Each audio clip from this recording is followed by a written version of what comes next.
All right, all right, all right, all right. We are live. Are we live? We are live.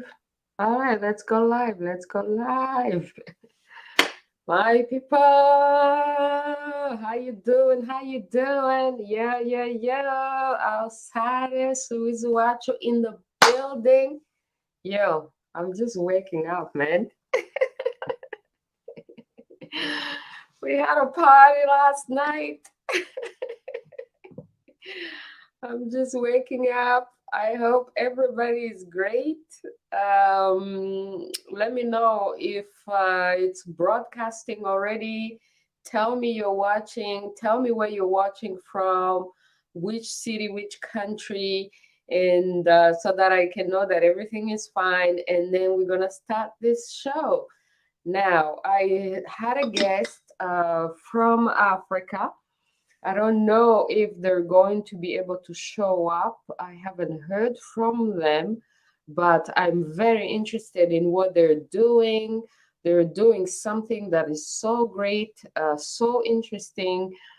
They're walking between Mali and Guinea. You'll see the map of Africa. I'll show you the map of Africa in a moment. So there's this movement to unite Guinea and Mali, a couple of West African countries. That's why I have the map here today so we can talk about it. And so we were going to talk to someone from there so that they can tell us exactly what's happening. But I don't know if the connection is going to allow that to happen today. If it doesn't happen, it's okay. We're going to try again some other day. And in the meantime, I'm going to be answering your questions. If you have any questions, my people, send them in, send them in. U&I Talk Show here for you and I. And then I'm going to tell you which books that I'm reading right now so you can get the books because we're going to invite the authors. And then we can continue reading and educating ourselves, why people. So welcome to the show today. It may be short, it may be short, depending on how it goes, depending on what questions that you have. If you don't have any questions, I'm just going to keep enjoying my Friday. And that's it, my people. So stay tuned, and tune in, share, tell all your friends, my people. We are starting.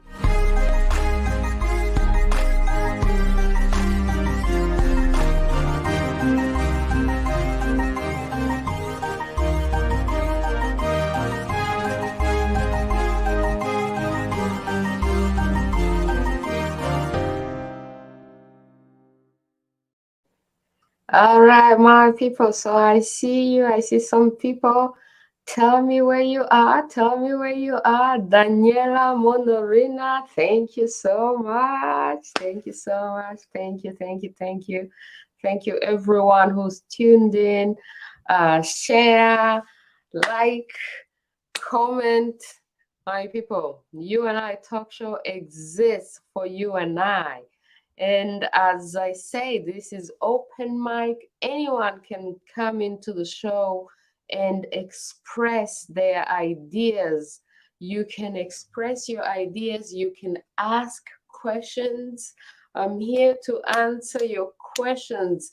There is no taboos. You can talk about anything. You can ask anything. If I have an answer, I'll tell you. If I don't have an answer, I'll tell you. If I have no idea what you're talking about, I'll tell you.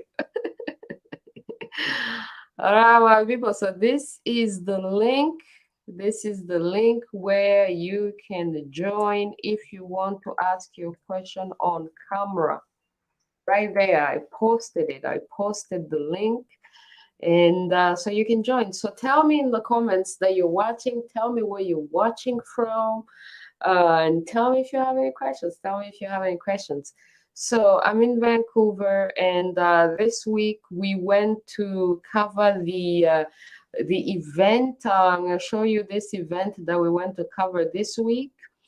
It was the Yoruba Social and Cultural Association of British Columbia Metro Vancouver Black Business Expo 2022. So many interesting people, so many interesting businesses over there. I'm so proud of my fellow Africans of Nigeria. My people, did I ever tell you like the Africans that you meet? For us Africans who live in the diaspora in Europe, Canada, USA, you meet all kinds of Africans. You learn to be just African, and you learn to go beyond your country or your tribe and to become an African, and you support all kinds of Africans. I must say, in all my years being an international African living in Canada, I've met all kinds of Africans, and I admire certain Africans more than others.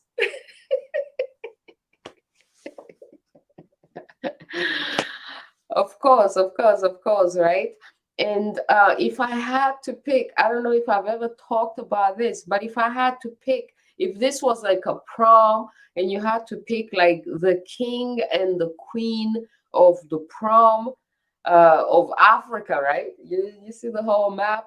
You see the whole map? So if I had to pick the king and the queen of the prom Africa, I would pick the king as Nigeria. Oh my goodness, Nigeria right here. Nigeria. This is Nigeria. And because, my people, Nigerians, everywhere we go, everywhere you are on the planet, you meet Nigerians, and they are hustlers, they're creative, they're so intelligent, they're so hardworking, and they're so proud of being Nigerian. And this specific event was a Yoruba event. But as you will see in the report that we did, everyone was invited. It was an inclusive event. I also love how they can talk about their tribes. They can talk about the Igbo, the Yoruba, the Edo, the entire Nigeria. They have so many tribes. The Hausa, Dangote is not even Igbo or Yoruba or whatnot. He's a Hausa, and he's still the richest person in Nigeria or even in Africa. So it's like they don't have their tribal issues is not as bad as we have it in Rwanda. I was born in Rwanda. So Rwanda has very, very big tribal issues that we can't even talk about. Tribes, we can't even recognize that they exist. We completely deny their existence. We keep silent. But then we have war, tribal war, so it doesn't make any sense. And here you have Nigerians, they have a Yoruba social and cultural association, but it doesn't cause a problem when they have an event.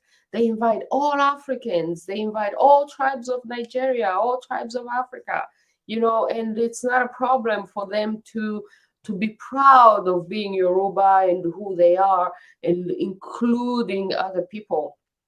So to me, as I have come to understand it, tribes are like families. There are many families, many tribes in Africa, and actually tribes, the diversity, Africa is one of the most, if not the most diverse continent. This is a sign the creator is an infinite creator, and the creator, Iman, proves his creativity by creating so many diverse people, diverse nations, diverse creations. The diversity that exists is a sign of the power of the creator. The creator cannot call himself a creator if he can only create the Yorubas. The creator is an amazing creator because it creates the Yorubas, the Igbos, and all the tribes of Africa, and then we all come together, my people. So for us Africans, it's out of one Iman. We are many nations. It's pretty much the reverse of what the Americans say, that are out of many we are one. No, it's out of one creator, Imana. We are many nations, many creations. So I love it. I loved it. I'm going to show you a short video about it. So the show is going to start to air this week. It's starting to air this week on SHAW. All our shows air on SHAW.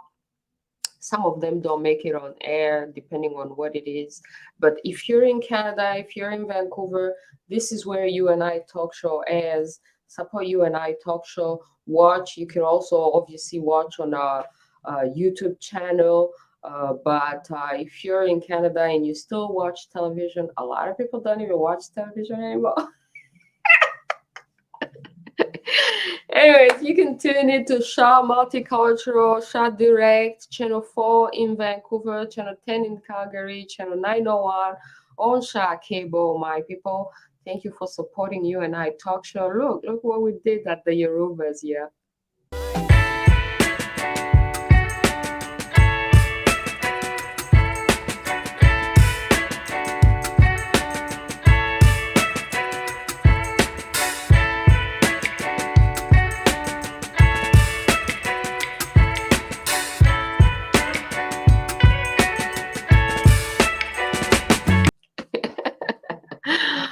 Oh my goodness. So yeah, short video. You can watch the whole show, and then of course we're gonna post the whole show on our YouTube channel. We got two parts because we spoke to so many businesses. It's so great to see so many Africans showcasing their businesses. We support African businesses. We support all Africans who are doing anything that is great, that is inspiring. We support you, and we want to show the world the positive vision. My people, I'm here for the positive vision. So yes, thank you so much. Kagwigwi ndamukunda nsaba. Komera cyane. We're only Uwacu turi kumwe. Thank you so much for being here. K Kami. Diversity is a sign of the Creator's power. Exactly. The Creator is a creator. What kind of creator is only capable of creating Rwandans? They would not be a creator if the Creator can only create Rwandans, if the Creator can only create the Hutus or the Tutsis. The Creator proves his power by creating all its creation. Look at us, my people. Look at Rwanda, look at Congo, look at the entire Africa, look at Europe, look at Asia, look at the diversity in the world. And then look at the trees, look at the mountains, look at the ocean. Oh my goodness. It's an infinite creative power. So diversity is confirmation of the infinity in creativity from the highest level. And my people, when we are creators, when we create, we are just manifesting our divinity. We are proving that we are divine people because we create. How are you going to prove that you are divine, just like the divinity, the creator, if you are not creating anything? So I'm so proud of all the people who are creators, because my people, you're living your divinity. So this week, I'm starting to advertise this book. You know how I've been loving books, and I'm promoting books. I'm promoting knowledge. In all the books that I love, that I promote, I try and get the authors of the book on the show. So this, my people, is the next book. As you know, last week we had Michaela Wrong, and we were talking about her book, Do Not Disturb. My people, I encourage everyone to read that book. So we're on to the next book, all right? And this next book, my people, Survivors Uncensored. I got my copy. I got my copy. Thank you so much. Claude Gatebuke. Oh, I got this copy from Claude Gatebuke. It's autographed, my people. Don't hate. Yo, participate, and buy your own copy. So I'm reading this book so that I make sure that I read everything and then that I invite the authors of this book. Now, I'm going to name the authors of this book, and hopefully I will not miss anyone. So, about the authors, man, thank you so much. The authors, all the authors, Eric Ngoga, Claude Gatebuke, Alice Constance Mutimukeye, Rugaba Patrick Nsengiyumva, Marie-Aimée Delphine Uwamwezi Yandamutso, David Ndayambaje, Hervé Oscar Nyangoga, and Urujeni Janti. Oh my goodness. And all of them have appeared on the Ribaruwa Riraye platform. So, my people, I encourage you to get this book, Survivors Uncensored. It's on Amazon, it's in English and French. It is going to be one of the books that we cover.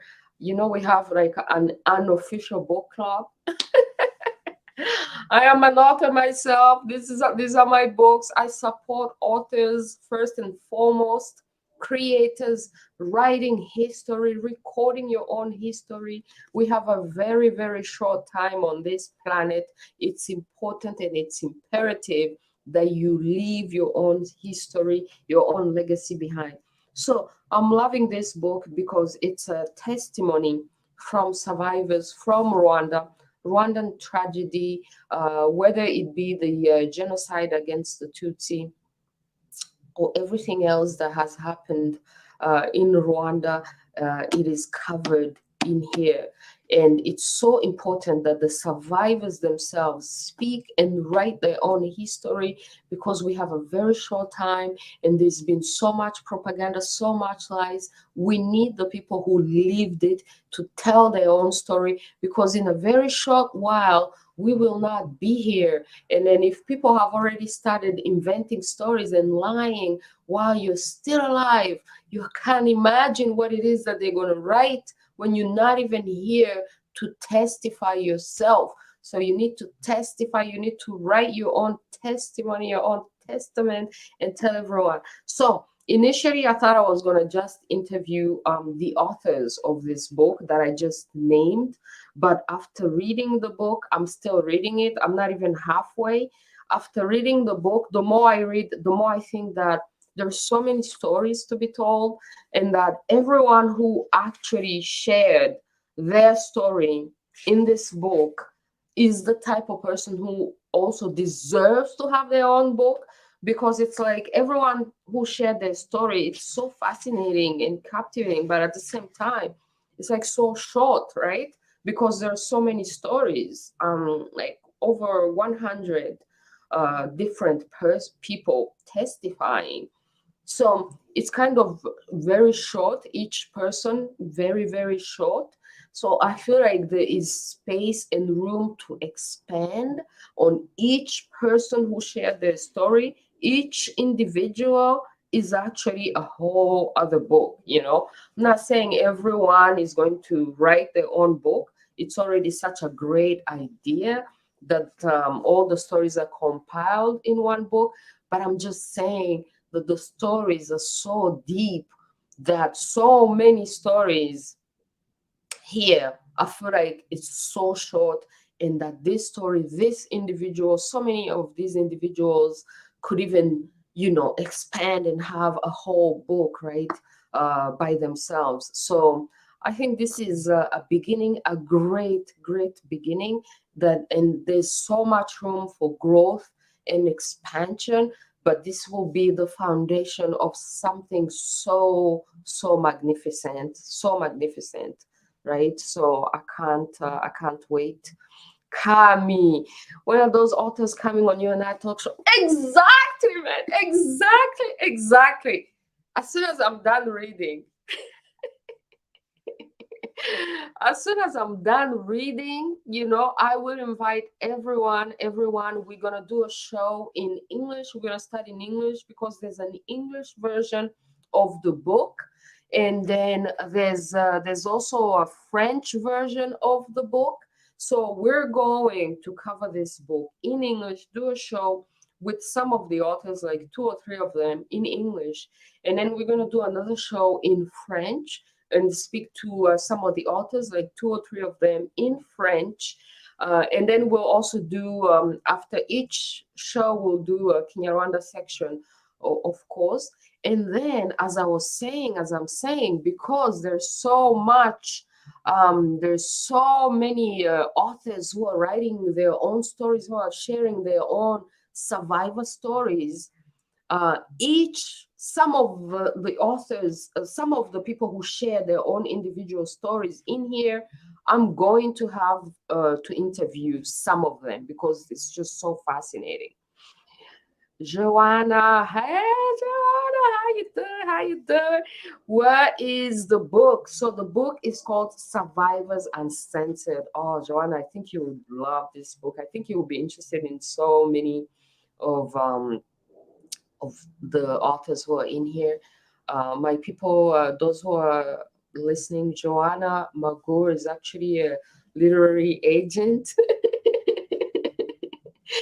And she can help so many authors. She can help so many authors get themselves published and all these things. And I think you will love this book.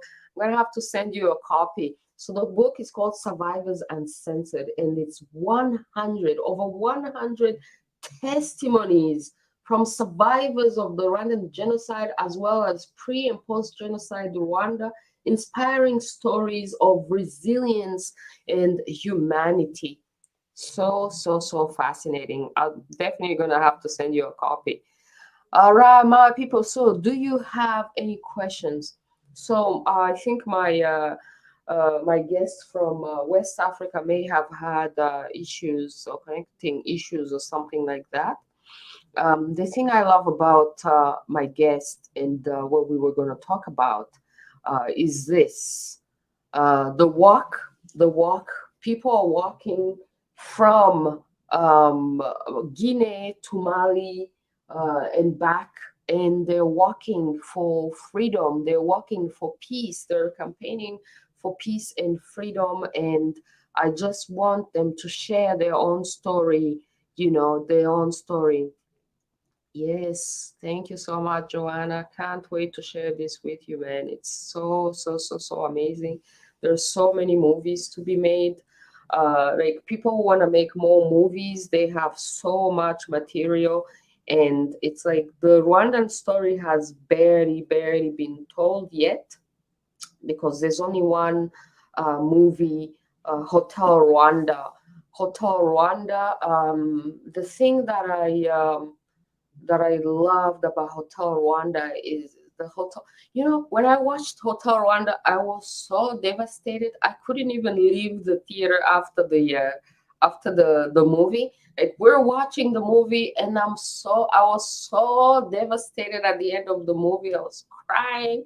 I could not leave the movie theater. I was just there in my chair. I could not move. My friends had to carry me out of the theater. Oh my goodness. And the whole night. And then we went to usually we used to go for movies and then go for dinner and drinks and all these things. So we go as a group. When I watched Hotel Rwanda, I was so devastated. I had to be carried out of the movie theater. And then we went to a restaurant and I was just sitting there on the table. I was like, what am I going to do with this? So, but at the same time, the movie motivated me so much, it inspired me so much. It was one of the things that actually inspired me to start writing my first book and my second book and to want to make a movie. Now, a reminder that the main character in Hotel Rwanda, Paul Rusesabagina, which is played by Don Chiro, the man, the hero, the real life hero of Hotel Rwanda, my people, has now been kidnapped by the dictatorship in Rwanda because he continued to be an activist and campaign for human rights. Because the same way that he stood up during the worst times in Rwanda, during the genocide against the Tutsi, and he said no to genocide. He protected people. He saved over 1,000 people precisely because he had that heart to work for human beings. After the genocide, he continued to be an activist, and he continued to denounce what the criminal dictatorship in Rwanda is doing. And eventually, how did the criminal dictatorship in Rwanda react? They kidnapped him from the United States of America and took him to Rwanda by force. They actually rented a private jet. They spent over $1 million to get him to Rwanda by force so that they can put up a scam trial and sentence him because he's in the opposition or because he's been calling out the criminal dictatorship in Rwanda. So the scam trial has happened. They have refused for him to have his own lawyers. Imagine you get kidnapped and then they don't even allow you to have your own lawyers, your own defense. So you go to court and there's all kinds of people accusing you. You can't even have your own lawyer, and you're supposed to show up in this kangaroo court that the dictatorship has put up. So I want to remind people that what is happening, history, the Rwandan history is still happening, still being written, and the survivors are still alive, and they're still living things even after surviving this. Because imagine someone surviving genocide in Rwanda, being a hero like Paul Rusesabagina, having a movie being made about him, but because he has that heart, and he continues to see the injustice that is happening, and then the dictatorship kidnaps him and takes him to Rwanda by force because he continues to be an activist who cares about human beings. There's a whole campaign to free him. We've had the daughter on the show. I'm counting on her to come back and update us on what is happening. But the Rwandan history continues, and this is a testimony from survivors themselves. This is why it's so important, because as the name on the bottom say, Ribaruwariraye, it's a saying in Kinyarwanda to say that if something bad happens to you in the night, or something happens in the night, in the morning, only the people who have lived it can tell the story. Only the people who have survived something are qualified to tell the story. So I'm so proud. I'm so grateful to all the people who dare. I know it's a very dangerous game to say your story, especially precisely because we still have a dictatorship. So people don't have the freedom of speech. So this is a problem with Rwanda, because even after the genocide, where people should have had the freedom of speech to speak about their tragedy, to go through therapy, you know that speaking about your tragedy is therapeutic so that you can heal. There is no such thing. There can be no healing until people have the freedom to speak about what happened to them. But because there's so much politics involved, people are not even free to speak about what happened to them. And you can see the people who dare speak, if it doesn't correspond to the narrative that the dictatorship wants to project out there, you know, you get canceled, you get in prison, you get kidnapped, taken to Rwanda, you become labeled as an enemy, you know. So I'm so proud of people who dare, despite all those threats, they dare expose themselves and testify and put their story on the record. So I'm grateful, so grateful for this book. I think it's the beginning of something big, my people. This is the beginning of something big. I don't even know if the survivors realize how big this is going to become, and how big this is, or how big it should be, right? But we're going to make sure that it becomes big because it's so important. And so this idea of uncensored, in the word of, you know, we live in a world where there's so much censorship now, but the truth cannot and will not and will never be censored. Okay, so thank you so much for daring. Thank you so much for daring. I can't wait to have you guys on the show. Can't wait to keep cross promoting. And yes, thank you so much, yo. Mimi Kagabo, I see you. I see you. I love when I get, yeah. Thank you so much. Thank you so much. If you have any questions, I'm here. So we are now determined to have a live every Friday. Every Friday, when we have guests, we start with the guest interview and then we go into the open mic. I answer your questions.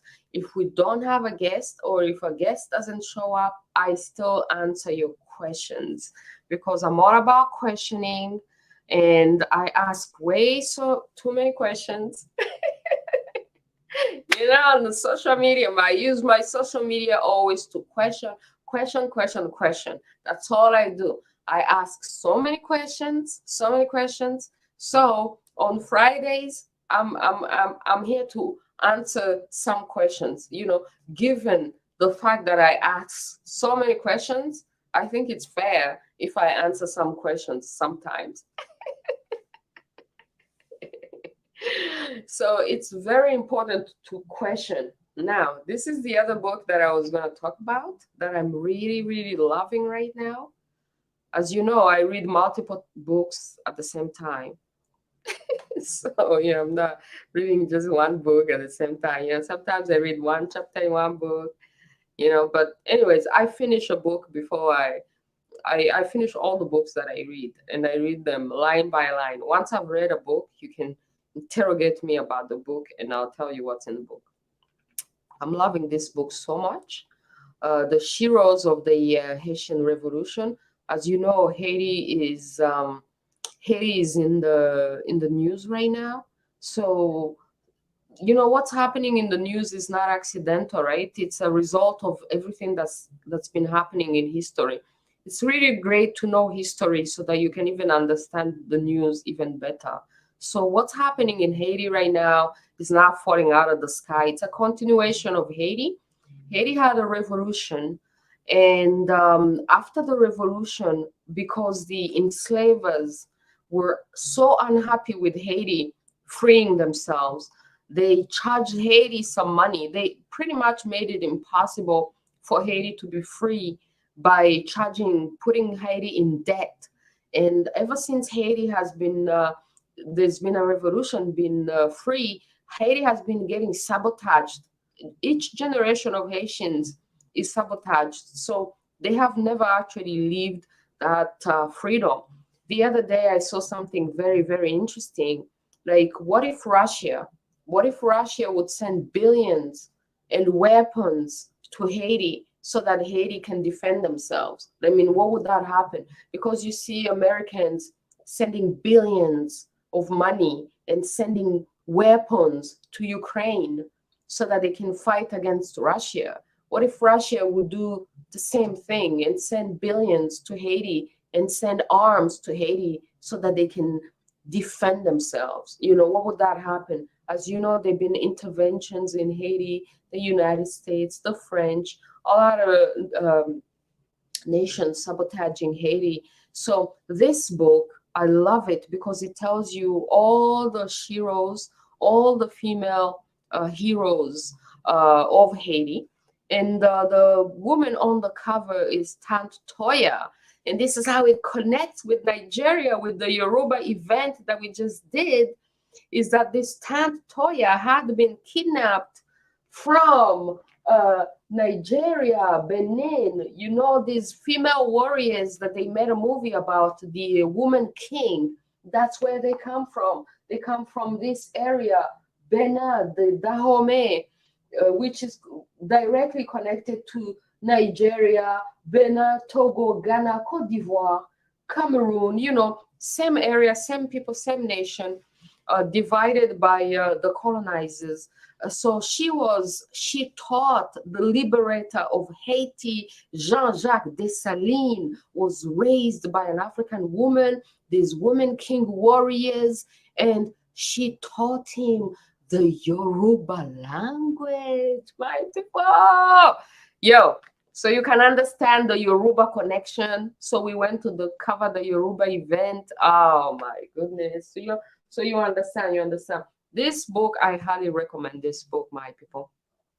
Get the book so you be inspired, because all throughout history, we've had so many heroes, men, women. African women are not the kind of women who are sitting, waiting for our men to liberate us. African women always take responsibility and they play a very important role when it comes time to liberation. Also, we must say, we must recognize that we have the best men on the planet. The Black man is the best man on the planet because all throughout history, our culture, our women have not been oppressed. They have not been abused. The Black man has not oppressed the Black women. They have not abused Black women. We have actually always have our own place, and men have always had their own place, and we complement each other. There is balance. There is no competition. There is no fight. There is no divide between the men and the women. Everyone knows their place and everyone occupies their place so well, you know. So the same way we celebrate men, the same way we celebrate women, in the same way we celebrate the African culture, which does not oppress women, which does not oppress men, which gives everyone their place and which allows everyone to be great. You know what I mean? Oh, Mimi Kagawa, I hear you. I hear you. It's so much better to participate in live, man. I love live as well. Iradukunda parfait. I think it inspired me so much. Thank you, thank you, thank you so much. I appreciate it. Appreciate it. Ronald Rossi Senhamo. My Uganda boyfriend. Mwah, mwah. Mwiriwe, mwiriwe, amahoro, amahoro. All right, now we got a question from Mimi Kagabo. I know you questioned everything since you were young, but this year I read your parcours. None wari ufite imyaka ingahe, menya neza ko abiswe bayishojeje kuba bicanyi ndetse ko batangiye What? I don't understand the question at all. Like, so how old was I during the Rwandan? How old was I in 1994? You know, I was underage. This is one thing that you need to remember. This, and I remember it so clearly because I always used to rebel against my parents. Obviously, I was a rebel even as a child. I used to ask way so many questions. Actually, this is how I grew up questioning the entire society because ever since I was a child, I was always questioning everything. My parents never had answers. And so I couldn't wait to be over 18 and travel the world and leave my parents behind. And I remember that I was underage. I was under 18 because I did not have an identity card. And you know how in this is whenever people start talking about IDs, whether it's digital ID or everything, I caution people, like, be very, very careful.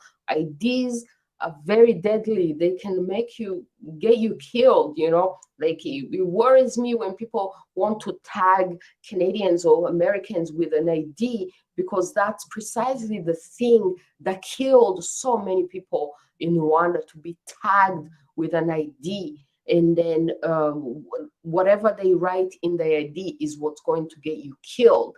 If, for example, today they're killing people who have an ID which says X in the ID, then all the people who have an ID which says X are going to die. If tomorrow they're killing the people who have an ID which says Y, then people are going to die. So it's not a safe thing to have an ID. So I remember this, that I was underage.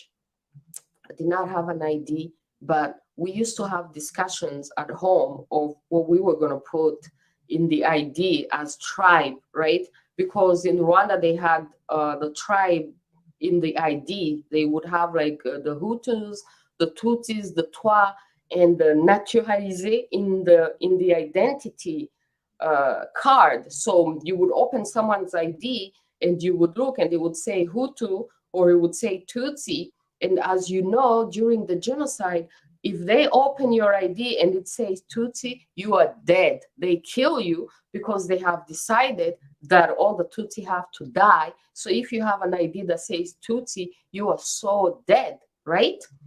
And if you have an ID that says Hutu, they may forgive you. You know what I mean? They may forgive you depending on which roadblock that you go to. A lot of people had the Hutu ID and they still got killed.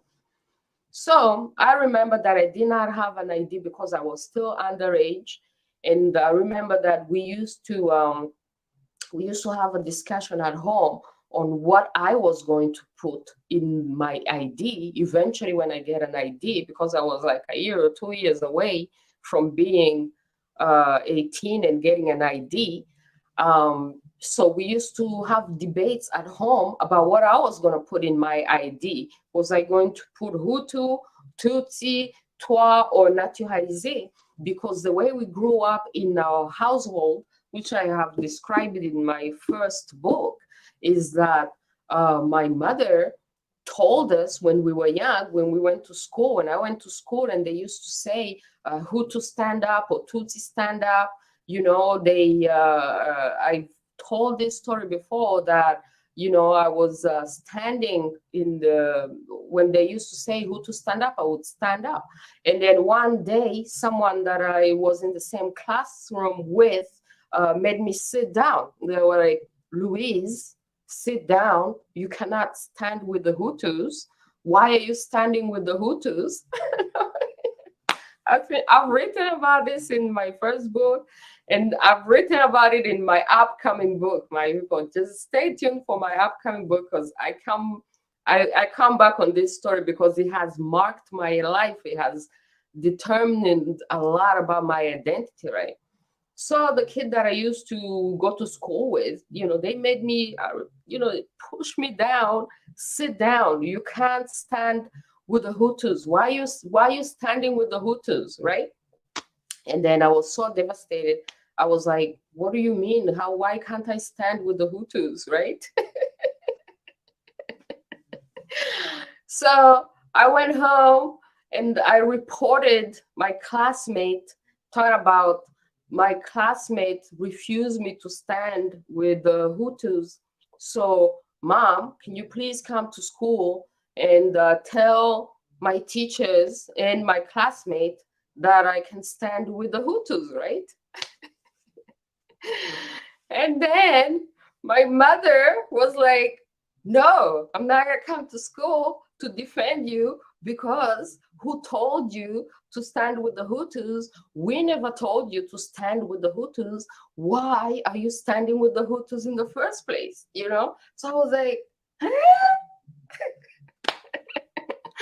So that's when my identity questioning started, you know, because my mom was like, nobody told you to stand with the Hutus. Why were you standing with them in the first place, you know? So I was shocked. I was like, what are you talking about, Mom? So like, what are we, right?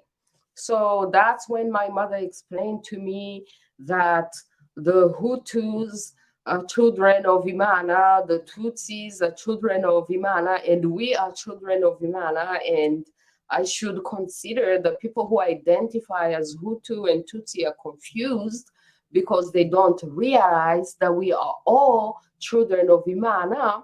And next time that I go to school, I should explain this to my teachers and tell them that I am a child of Imana, and don't make me stand with the Hutus, don't make me stand with the Tutsis. I'm a child of Imana. And from that time, my mother told me, never, ever, ever, ever stand with the Hutus, never, ever, ever, ever stand with the Tutsis. Always know that you're a child of Imana, and everyone is a child of Imana, and there's a lot of confusion, you know, as I was already explained, the Rwandan people are confused and they're lost because they're identifying as Hutus and Tutsis, you know. So with that, this is my upbringing, and everyone else in our home was also told that. So then, as we are approaching 18, where you're supposed to take an identity card, and in the identity card, it says Hutu, Tutsi, Twa, or Naturalisé, you have to, you actually have to strike out. This is the thing that was so disturbing for me. It was like, you had to strike out whichever you were not. It's like you pretty much have to erase whatever you were not, and then you only leave what you are, you know. So if you're Hutu, they strike out the Tutsi, they strike out the Hutu, the Twa, and they strike out the Naturalisé, and only the Hutu stays, right?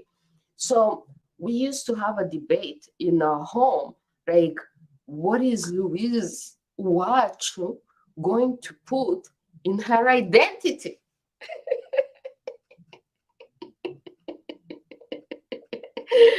You know? So I would tell my parents that I'm going to put in my identity naturalisé, you know? There's a joke coming. And then my parents would tell me that I cannot put naturalisé in my identity card because my parents are Rwandan. I have to put whatever my father puts in his identity card, right? But then I'm like, but you told me all my life that I'm not supposed to stand with the Hutus. I'm not supposed to stand with the Tutsis. You told me the Hutu people are confused. You told me the Tutsi people are confused. So how am I going to have an identity which says one of them? I'm not going to have an identity which says one of them. I'm going to have an identity which says naturalisé, because you've told me that I'm not Hutu and I'm not Tutsi. So I'm not going to have those identities, right? And then my parents would laugh, right? And then when the genocide started, and now you need an identity card, and if you don't have the Hutu identity card, you are so dead. I remember someone joking with me and saying, hey, Louise, do you want an identity card? Are you refusing? Like, are you refusing to get the Hutu identity card? Do you still want the Naturalisé identity card? Or do you want an identity card that says Tutsi in the identity card? And that's when I was like, oh my God, give me whichever identity card that saves my life. I don't care what it says in the identity card, as long as the identity card I have is going to save my life. Anyways, long answer to a short question. Oh my goodness. Rwandans are so funny, man. Rwandans are so funny.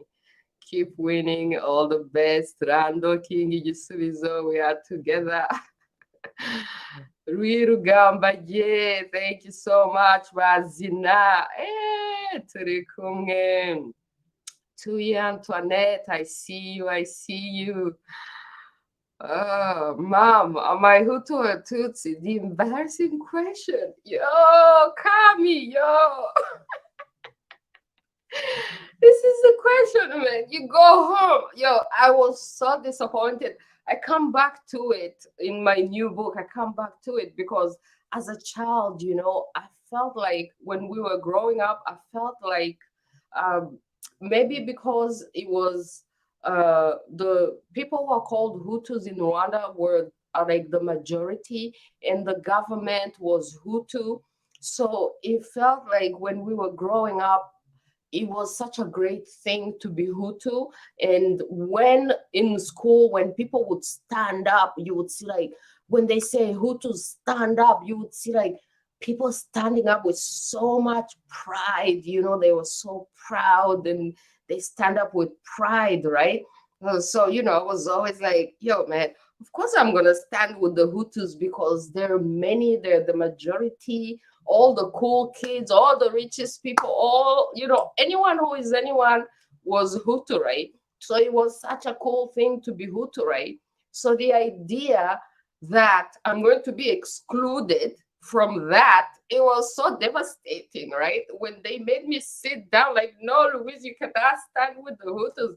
It was so devastating. And then I felt so betrayed when I went home, told my mom. I thought my mom was going to come to school and defend me. And then the shock of my life when my mom was like, ariko se ubundi ninde wari warakubwiye kujya guhaguruka mu bahutu? What?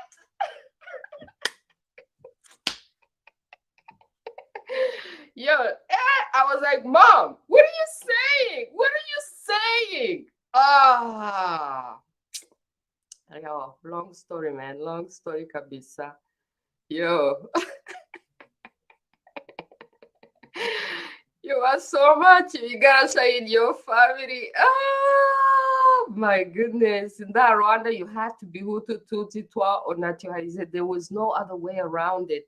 There was no other way around it, man. It was like you had to pick one. So it's like, but this is so dangerous because these same identities got people killed during the genocide, so this is why the identity question is so important, because our identities that we don't even know, that we don't even understand, got people killed in millions, so we need to re-question our identities.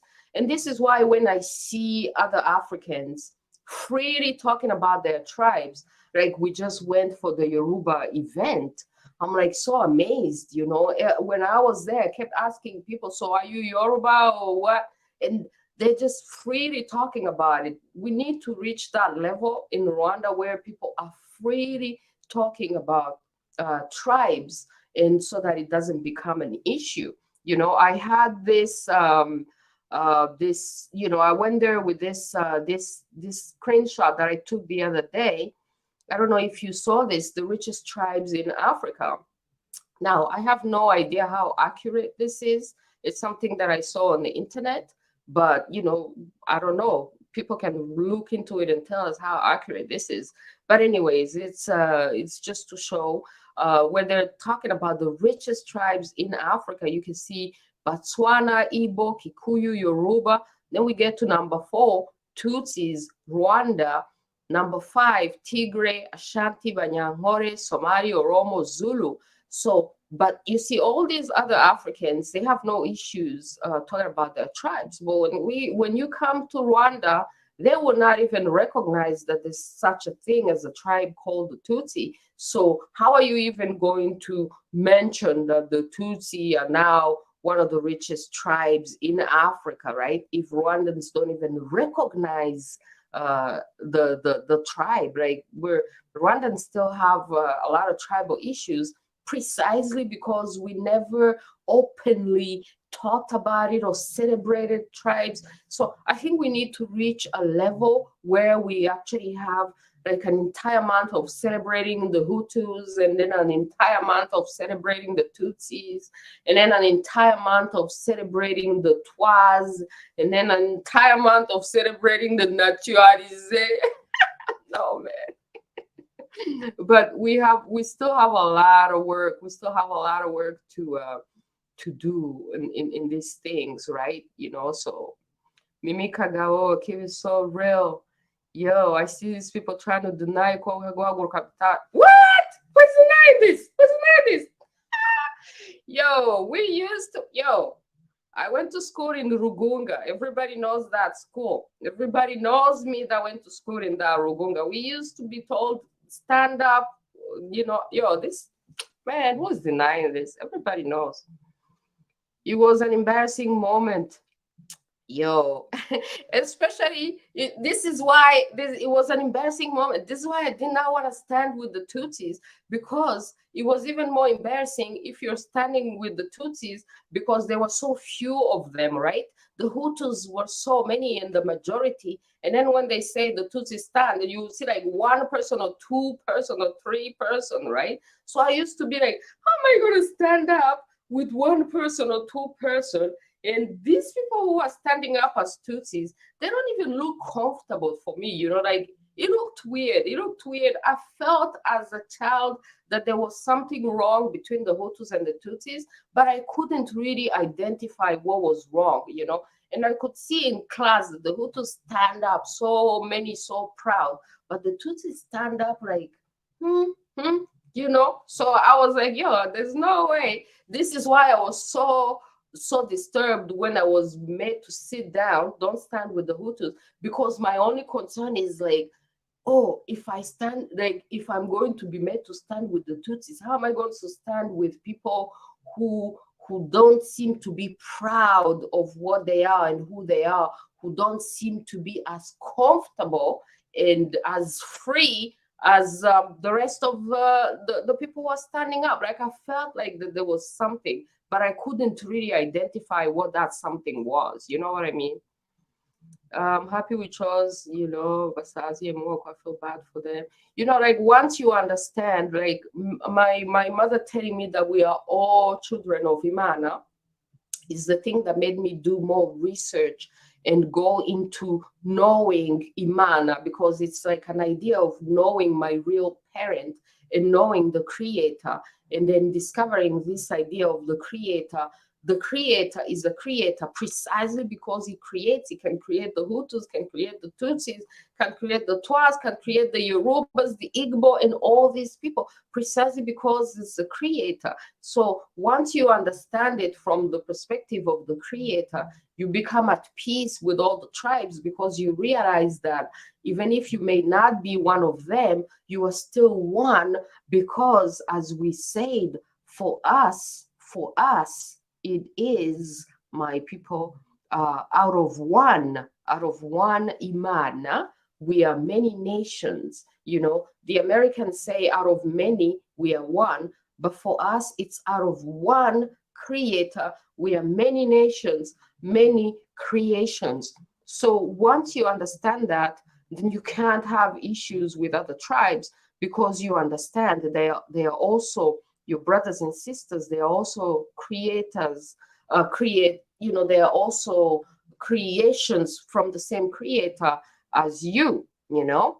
So, and then another comment from Mimi Kagabo, Ndumuchawa Kazi with pride. And I would love people believe they stop talking to me before they are coughing.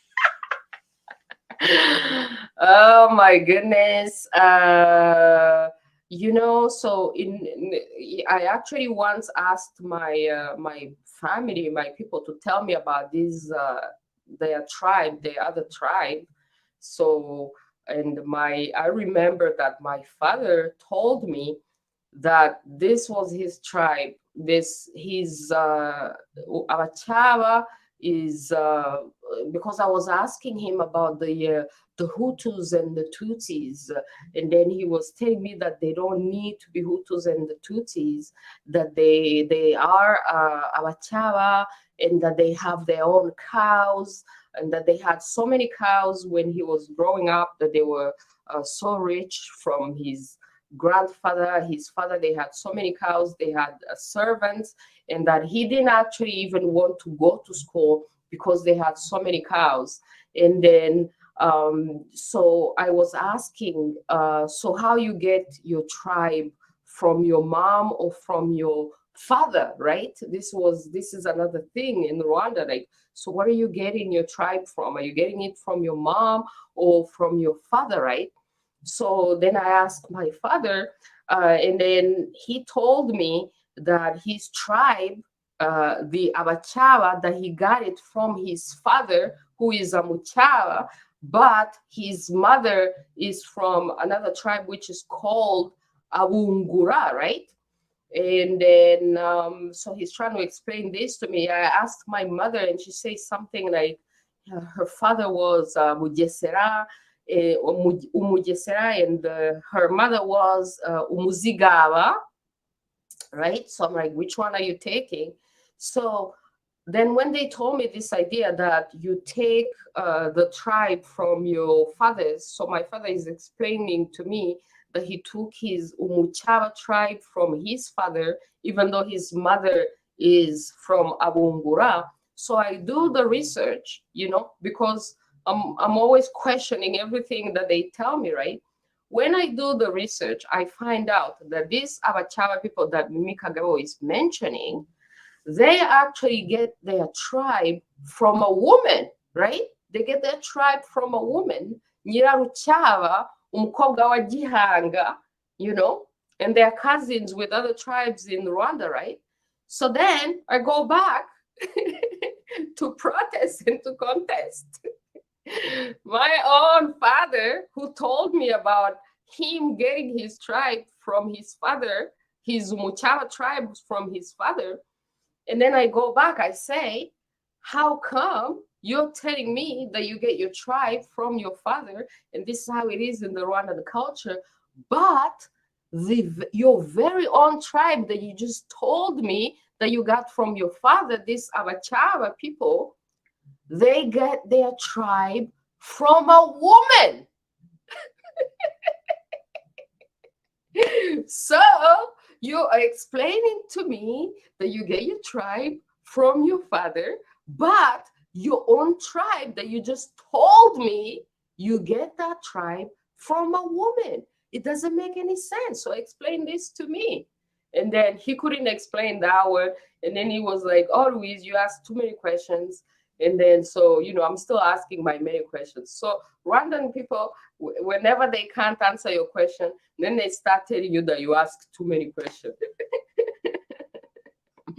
So anyways, I see my guest in studio right now, and we are going to try and bring him in. My people, we are going to try and bring him in.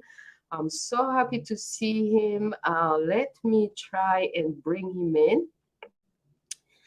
Wow, thank you so much for being here. So the show is going to continue in French, okay? Because my guest is in West Africa and he speaks French. So we're going to continue the show in French. My people, please stay tuned. Stay tuned as we move into French and as I bring in my guest, which has showed up in studio. So let me just mark the short transition. Let me just mark the short transition with a short video, and then see you in the next section of the show as we continue the show in French. Stay tuned, my people.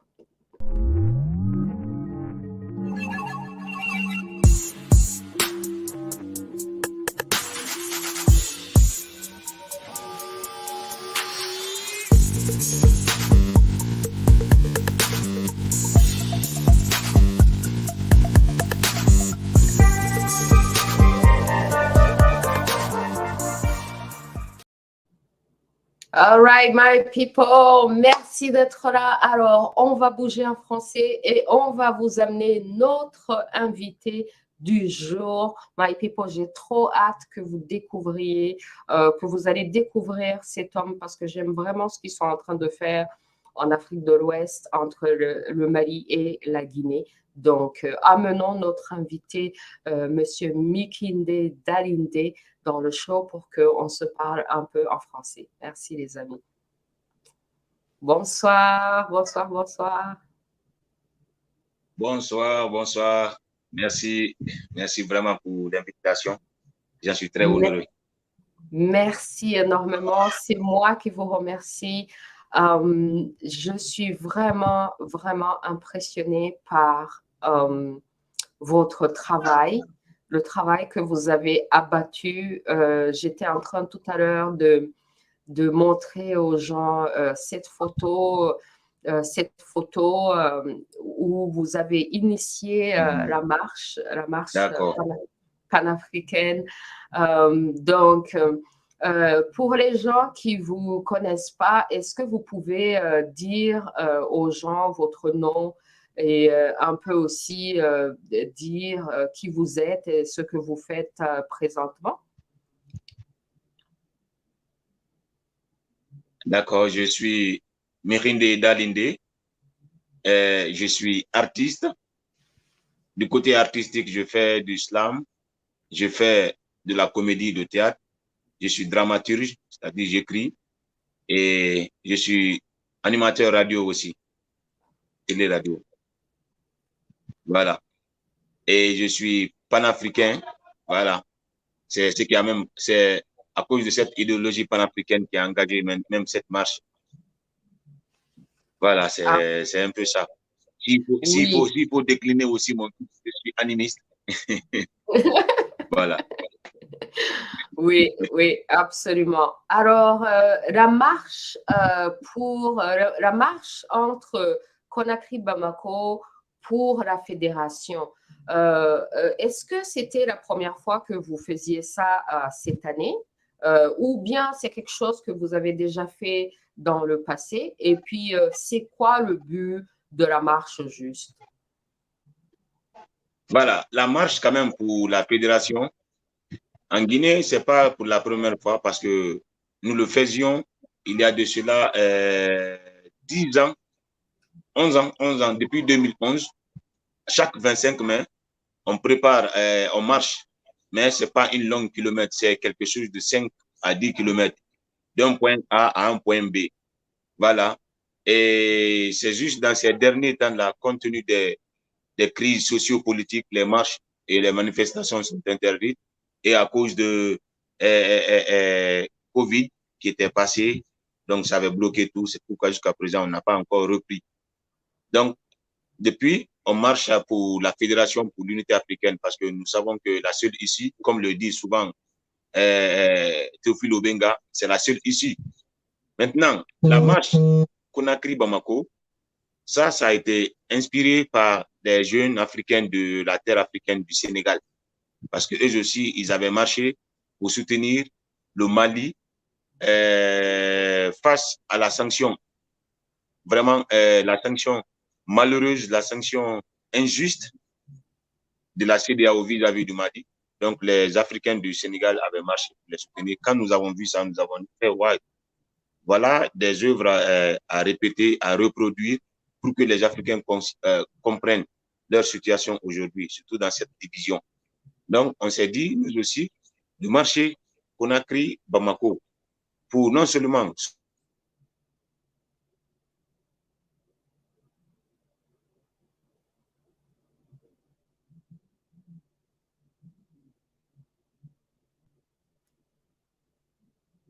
Ok, les saboteurs des Africains, là, je pense que ça bug un peu. Ok. Alors, ça a l'air d'avoir bugué un peu. La connexion est pas très bonne, mais nous allons rester là au cas où la connexion reprend. En tout cas, je suis très reconnaissant pour les activistes, tous les panafricains qui marchent pour l'Afrique, pour la paix, pour la liberté en Afrique. Et j'espère que ça va reconnecter. J'espère que ça va reconnecter. Ça a freeze. Ok, nous sommes toujours là.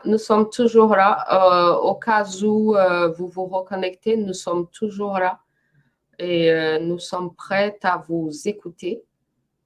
Ah oui, alors ça a coupé, Mais nous sommes là pour vous écouter. Nous sommes là pour vous écouter. Merci. Alors, réessayons, merci. Quand on commence à parler de bonnes choses sur l'Afrique, là, vraiment. C'est pourquoi c'est urgent que nous aussi connaissions nos satellites, nos propres satellites. Exactement. Voilà. donc, je continue. Quand nous avons vu nos frères, on s'est dit, nous aussi, de marcher pour soutenir. Et pour nous aussi, c'était non seulement pour soutenir le peuple africain du Mali et réaffirmer la solidarité que notre État a exprimée vis-à-vis du Mali. Parce que la Guinée, quand même, a refusé de fermer ses soi-disant frontières. La Guinée a refusé et ça, c'était salutaire. Donc, c'était une façon pour nous de confirmer cela. Et surtout, c'était pour la fédération. Et la fédération Mali-Guinée. Parce que pour nous, la fédération Mali-Guinée, c'est facile. Et dès que nous commençons, c'est sûr que les autres aussi viendront. On n'est pas obligé d'attendre tout le monde. On peut commencer quelque part. Nous avons vu la France et l'Allemagne qui ne s'entendaient pas, mais ils ont été à la base pour former l'Union européenne. Donc, pour nous, c'est de mettre en place l'État fédéral pour avoir un État fort. Parce que nous avons remarqué à ce 21e siècle, seuls les États forts progressent, seuls les États forts arrivent à se défendre valablement. Mais nous, on ne peut pas, sauf qu'on soit protégé par une autre puissance. Dès que vous voyez un État africain qui est en train de parler avec une certaine liberté, c'est qu'il a un sous-couvert, qui est plus souvent la Russie ou la Chine. Ce n'est pas une position favorable, ça. Ce n'est pas une position favorable, c'est honteux pour quelqu'un qui se sent digne. Donc, c'est pourquoi nous devons nous défendre nous-mêmes. Et pour cela, il faut être un État fort. Et seul l'État fédéral peut l'être. Donc, voilà un des buts de cette marche. Absolument, absolument. Alors, nous avons quelques photos de vous en action. On va partager quelques photos et puis vous allez nous dire ce qui se passe, hein, par exemple. À commencer, par exemple, sur cette photo. Là, donc, vous êtes à la frontière du Sénégal-Mali. Qu'est-ce qui se passait là? Voilà. Parce que après cette marche, il y a l'artiste Salif Keita, qui est aussi un grand panafricain, a organisé une semaine culturelle à Mali pour la fédération Guinée-Mali. À Mali, c'est la frontière, la soi-disant frontière, voilà, entre la Guinée et le Mali. Donc, on était parti là-bas en mission. On nous a invités comme représentants d'ici.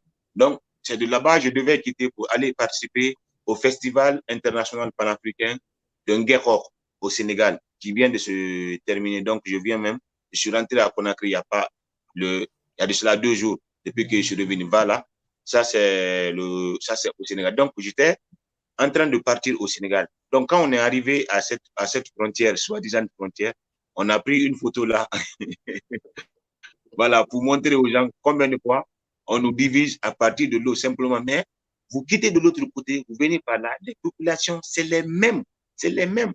Moi, à Tambacounda, à Thiès, tu ne te sens pas dépaysé parce que tu parles toujours le mandingo comme normal.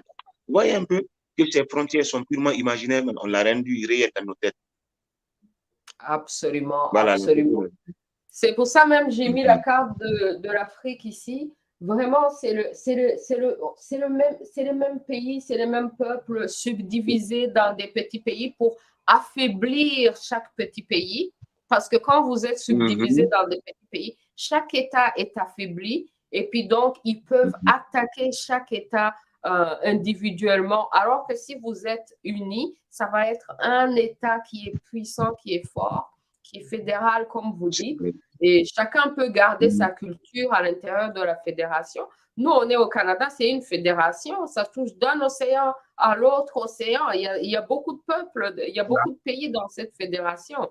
Donc, c'est vraiment une excellente initiative que vous avez. Je supporte cette initiative. Alors, nous avons aussi donc cette photo. Est-ce que ça, c'était à la fin avec le ministre de la Culture au Sénégal?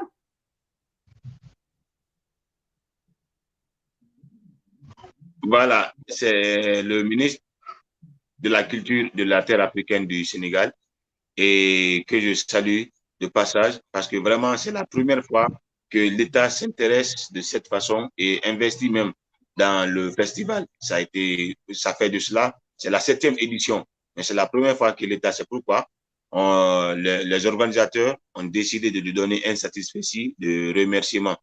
Et c'était à mon honneur de lui remettre cela. Voilà.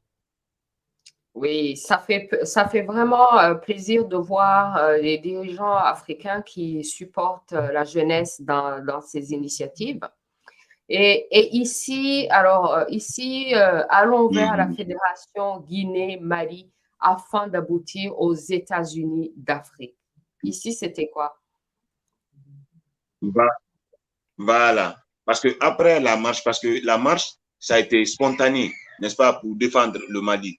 Et les marcheurs, c'était les individus qui étaient issus des différentes organisations panafricaines en Guinée, ici, siégées à Conakry. Vous voyez un peu. Donc, quand on a lancé la nouvelle sur les réseaux, chacun est venu. Donc, nous sommes venus des différentes structures. Maintenant, quand nous avons marché, on a terminé, on s'est dit, pourquoi ne pas poursuivre cet objectif-là?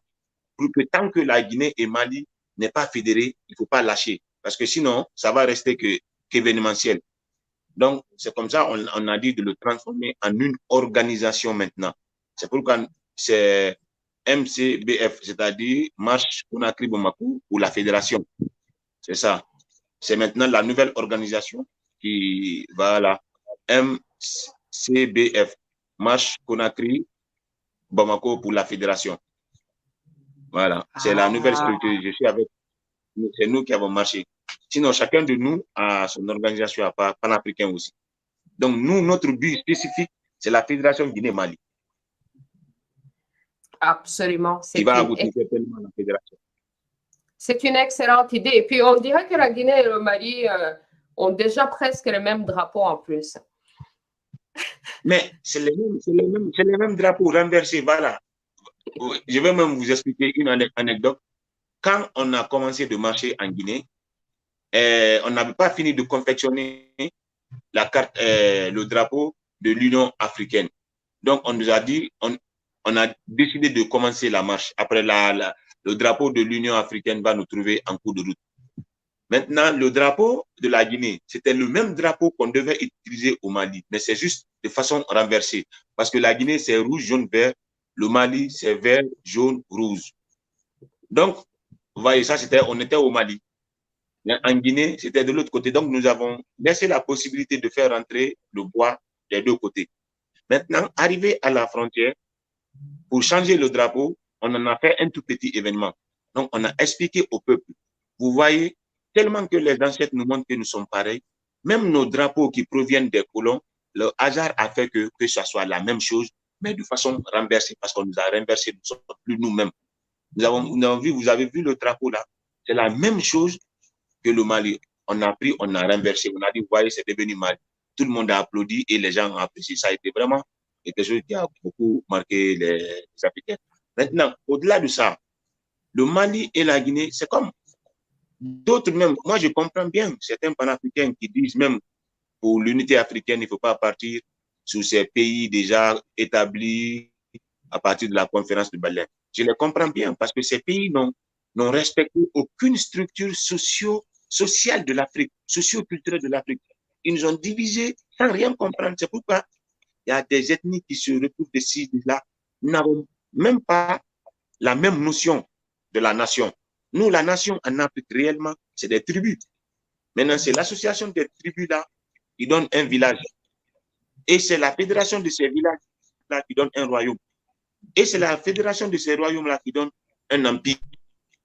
Donc, vous voyez que la fédération n'était pas étranger à nous, n'est pas étranger à nous en tant qu'Africains. Il y a la fédération même dans nos valeurs culturelles. Partout, c'est des fédérations. On essaie d'éliminer aucune tribu. Chaque tribu a sa part de contribution dedans. Ce n'est pas à la forme horizontale ou à la forme unifiée, tout ça là, unique. Non, chacun était considéré tel quel. Donc, notre nation et ces nations-là, c'est pas du tout pareil. C'est pourquoi je comprends bien ceux qui disent l'union des royaumes africains, au lieu que ça soit, je les comprends bien quelque part, parce que tout est psychologique, tout est mental. C'est là où on nous dérange. Donc, c'est là où il faut encore arranger. Sinon, entre ces pays-là, quand vous partez, vous ne voyez pas ces frontières visibles, mais c'est installé dans nos têtes à travers des cours de programmes scolaires, à travers ce qu'on entend des officiaux. Quand un enfant voit ça, ça lui marque dans la tête. Donc, ça, pour lui, ça devient réel. Il part à l'école. On lui demande, ton pays, il cite les pays limitrophes. Il cite les pays limitrophes. On lui donne 10 sur 10. Il est content. Il part à la maison. Maman est content. Papa est content. Mais il va finir par prendre ça comme réel, comme vérité. Sinon, les patronymes, Traoré, il y en a ici, il y en a là-bas. Diakité, il y en a. Tous les patronymes qui se trouvent là, on là-bas. Et même certaines villes, dans notre parcours, certaines villes, on a trouvé avec certaines villes ici, c'était les mêmes noms là, comme Koulikoro. Il y avait Koulikoro en Guinée, Koulikoro au Mali. Banankoro en Guinée, Banankoro au Mali. C'est plein comme ça, là. Et puis voilà, moi je parlais le malinké et il parlait le bamana. Mais quand je parlais, tout mon discours avec le peuple à la base, je parle en malinké, ils le comprenaient bien. Ça veut dire que l'unité culturelle est déjà là. Et la population à la base adhère.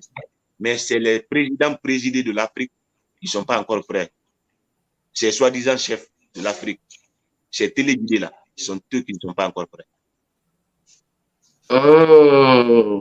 Parfait. Alors, parlant de président, justement, vous avez rencontré le président de la Guinée. Il vous a reçu. Pouvez-vous nous parler un peu du président de la Guinée et comment est-ce qu'il vous a reçu et comment est-ce qu'il reçoit cette initiative? Qu'est-ce qu'il en pense? Et puis, les gens savent qu'il a été un militaire français. Les gens savent aussi qu'il est marié à une femme française. Est-ce que le peuple lui fait confiance malgré ça? Est-ce que vous sentez ou vous voyez ou à travers ses actions, est-ce qu'il est au service donc de l'Afrique et de votre cause? Voilà, ça, je ne pourrais encore pas m'exprimer là-dessus parce que je fais très attention à un séducteur, pourtant, surtout quand il est au plus haut sommet. Et puis les dirigeants, moi, il ne faudrait pas des peu de choses. Peu de choses, je peux tenir compte de tout ça là. Mais tant qu'il n'y a pas de vraies choses là, je ne peux pas m'exprimer dans ce sens que tu travailles pour le peuple. Pour moi, celui qui travaille pour le peuple, quand il vient, il n'essaie même pas de vous séduire. Il s'attaque à l'essentiel. Et pour moi, aujourd'hui, en Afrique, à l'essentiel, c'est l'éducation. Si un président dit qu'il veut travailler pour vous, regardez ses programmes éducatifs. Qu'est-ce qu'il y met? Maintenant, à notre arrivée, il nous a bien reçus parce que c'est lui-même qu'on a voulu d'abord rencontrer avant de partir au Sénégal pour lui donner notre mémorandum, n'est-ce pas? Et partir au Mali, donner le même mémorandum à Assimi Goïta. Mais jusqu'à ce qu'on est parti, on n'a pas eu accès. On s'est dit donc de continuer de partir. À notre retour, on va le remettre. C'est ainsi que nous sommes partis au Mali. Maintenant, à notre retour, il nous a reçus. Et le discours, je disais, quand nous sommes sortis, je disais à tout le monde, j'ai dit le discours qu'il a fait aujourd'hui là. Et puis, c'était même pas prévu hein, qu'il fasse le discours. Parce que quand on a fini, quand tout le monde on sortait, après c'est lui-même qui a dit non. Attends, moi aussi, je vais leur dire quelque chose. Il a dit, asseyez-vous. Donc, il s'est assis, tout le monde s'est assis. Un discours décomplexé, un discours hautement panafricain. Quand nous sommes sortis, j'ai dit aux amis, j'ai dit, moi, encore lui, il fait que je fasse encore beaucoup plus attention. Parce que regarde, tout ce que nous voulons entendre, il n'a dit que cela. Maintenant, en ne pas mettre ça de côté, c'est pourquoi j'ai dit, je ne peux pas m'apprimer d'abord à 100%, bien qu'il a posé certains actes panafricains, comme le fait de refuser, par exemple, de fermer les frontières, comme l'avait voulu la Syrie. Et ça c'était salutaire, c'est hautement panafricain. Et le fait que les Maliens soient venus là, les membres du gouvernement, il les a fait participer directement au Conseil des ministres de la Guinée. Parce qu'il y avait ça entre la Guinée et le Mali. Mais les premiers présidents, Sékou Touré et Modibo, il y avait des Maliens qui quittaient là-bas, qui venaient suivre les conseils des ministres ici aussi, partaient au Mali, la même chose. Et il y avait des accords en 1963, 64 plutôt, entre Guinée et Mali, qui fait qu'un Malien peut se présenter ici comme candidat pour être maire, pour être chef de quartier, et le Guinéen aussi, là-bas, la même chose. Donc, il y avait quand même certains accords qui renforçaient les liens encore davantage, n'est-ce pas? Maintenant, et lui aussi, allant dans ce sens, ça, on a apprécié cela. Maintenant, le fait que sa femme soit une blanche et qu'il soit ancien légionnaire de la France, la population à la base, vous savez, réellement, le peuple à la base s'en fout qui est au sommet, qui est président. Lui, Le problème juste, ils vivent bien. Ça, c'est valable dans toutes les sociétés. Quand les choses vont bien dans la société, les peuples s'en fichent qui est au pouvoir. C'est quand ça ne va pas que tout le monde regarde le pouvoir, parce qu'on se dit que c'est le pouvoir qui dirige toutes choses. Vous voyez un peu. Donc, c'est là, et c'est là, ça se comprend un peu. Donc, ici, à ce niveau, c'est au niveau politique que l'admiration n'est pas trop là. Et ça se comprend parce que la politique africaine aujourd'hui est régie sur la démocratie et la démocratie ne peut pas les foutre, même s'ils travaillent bien. C'est-à-dire, il faut que, c'est pourquoi moi je dis même, dès qu'il est arrivé, quand il a commencé de parler de démocratie, j'ai fait, oh, c'est pas lui aussi. Parce que pour moi, l'Afrique doit être décomplexée aujourd'hui. Même les formes de pouvoir que nous avons, est-ce que c'est les formes de pouvoir qui nous appartiennent? La démocratie. Pourquoi les Africains sont attaqués à cette démocratie? C'est-à-dire chaque fois, les votes compétition. C'est dangereux pour une société, en tout cas africaine, parce que la concurrence n'amène jamais l'union. La concurrence nourrit beaucoup plus l'ego en nous que l'empathie, que le compromis. Non, ça nourrit l'ego. Parce que tu dis, tu veux que ce soit toi seulement qui soit le gagnant. Et c'est tout à fait normal. C'est la structure qui est comme ça déjà. Et la concurrence, imaginez cette chose-là, vous élevez au niveau du sommet de l'État. C'est parce que vous ne voulez plus que les choses marchent dans la société. C'est pourquoi c'est seulement au niveau, quand il y a politique ici, que les crises sociales aussi naissent. Mais sinon, si ce n'est pas ça, les populations vivent. Et si ça ne va pas, les populations ont la capacité de se manifester. En 2007, ici, en Guinée, tout le monde s'est levé contre l'ancien président. Mais c'est toute la Guinée qui s'est, toutes les ethnies, toutes les régions confondues. Mais quand on s'est levé, le peuple a eu gain de cause. Parce que quand le peuple est uni, les dirigeants deviennent des esclaves pour nous. Ça, c'est sûr. Mais c'est quand nous ne sommes pas unis, nous devenons leurs esclaves. Et c'est ce qu'il faut éviter. Mais aujourd'hui, vu la structure politique de l'Afrique qui est la démocratie, il y a chaque fois des crises sociopolitiques, des revendications, des telles. Au lieu de s'occuper à faire fonctionner la société, non, on s'occupe des intérêts purement politiques. Vous voyez un peu? Donc, sinon, sur la population à la base, alors, les gens quand même sont en train de vivre cool. Ils attendent que le moment de transition là finisse et ils vivent. C'est juste ça. En tout cas, c'est ma lecture au niveau de la population. Maintenant, le fait que sa femme soit blanche, les Africains, vous-même, vous le reconnaissez, les Africains, ils n'ont pas de problème, trop de problèmes pour ça. C'est sauf les activistes engagés, peut-être afro-centrés, tu vois, qui ont cette confiance élevée à ce niveau-là, peut-être qu'ils peuvent s'indigner. Vous voyez un peu. Mais la population à la base, vous savez, les Africains, ils sont toujours bons. Tu les insultes, il n'y a pas de problème. Tu les cries dessus, il n'y a pas de problème. Ils sont toujours. Au fait, c'est notre nature aussi, en quelque sorte, que nous devons quand même arranger selon la circonstance. Absolument. Alors, au Mali, vous avez aussi rencontré le président Assimi Goïta. Et quelles sont vos impressions? Et vous avez été très bien reçu au Mali à la fin de cette marche. Moi, j'ai suivi, j'ai vu que vraiment c'était comme la fête à Bamako. Tout le monde était content. Il y a beaucoup de support.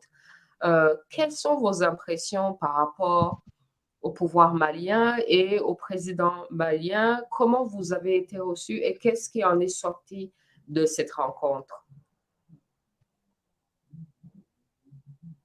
D'accord, merci.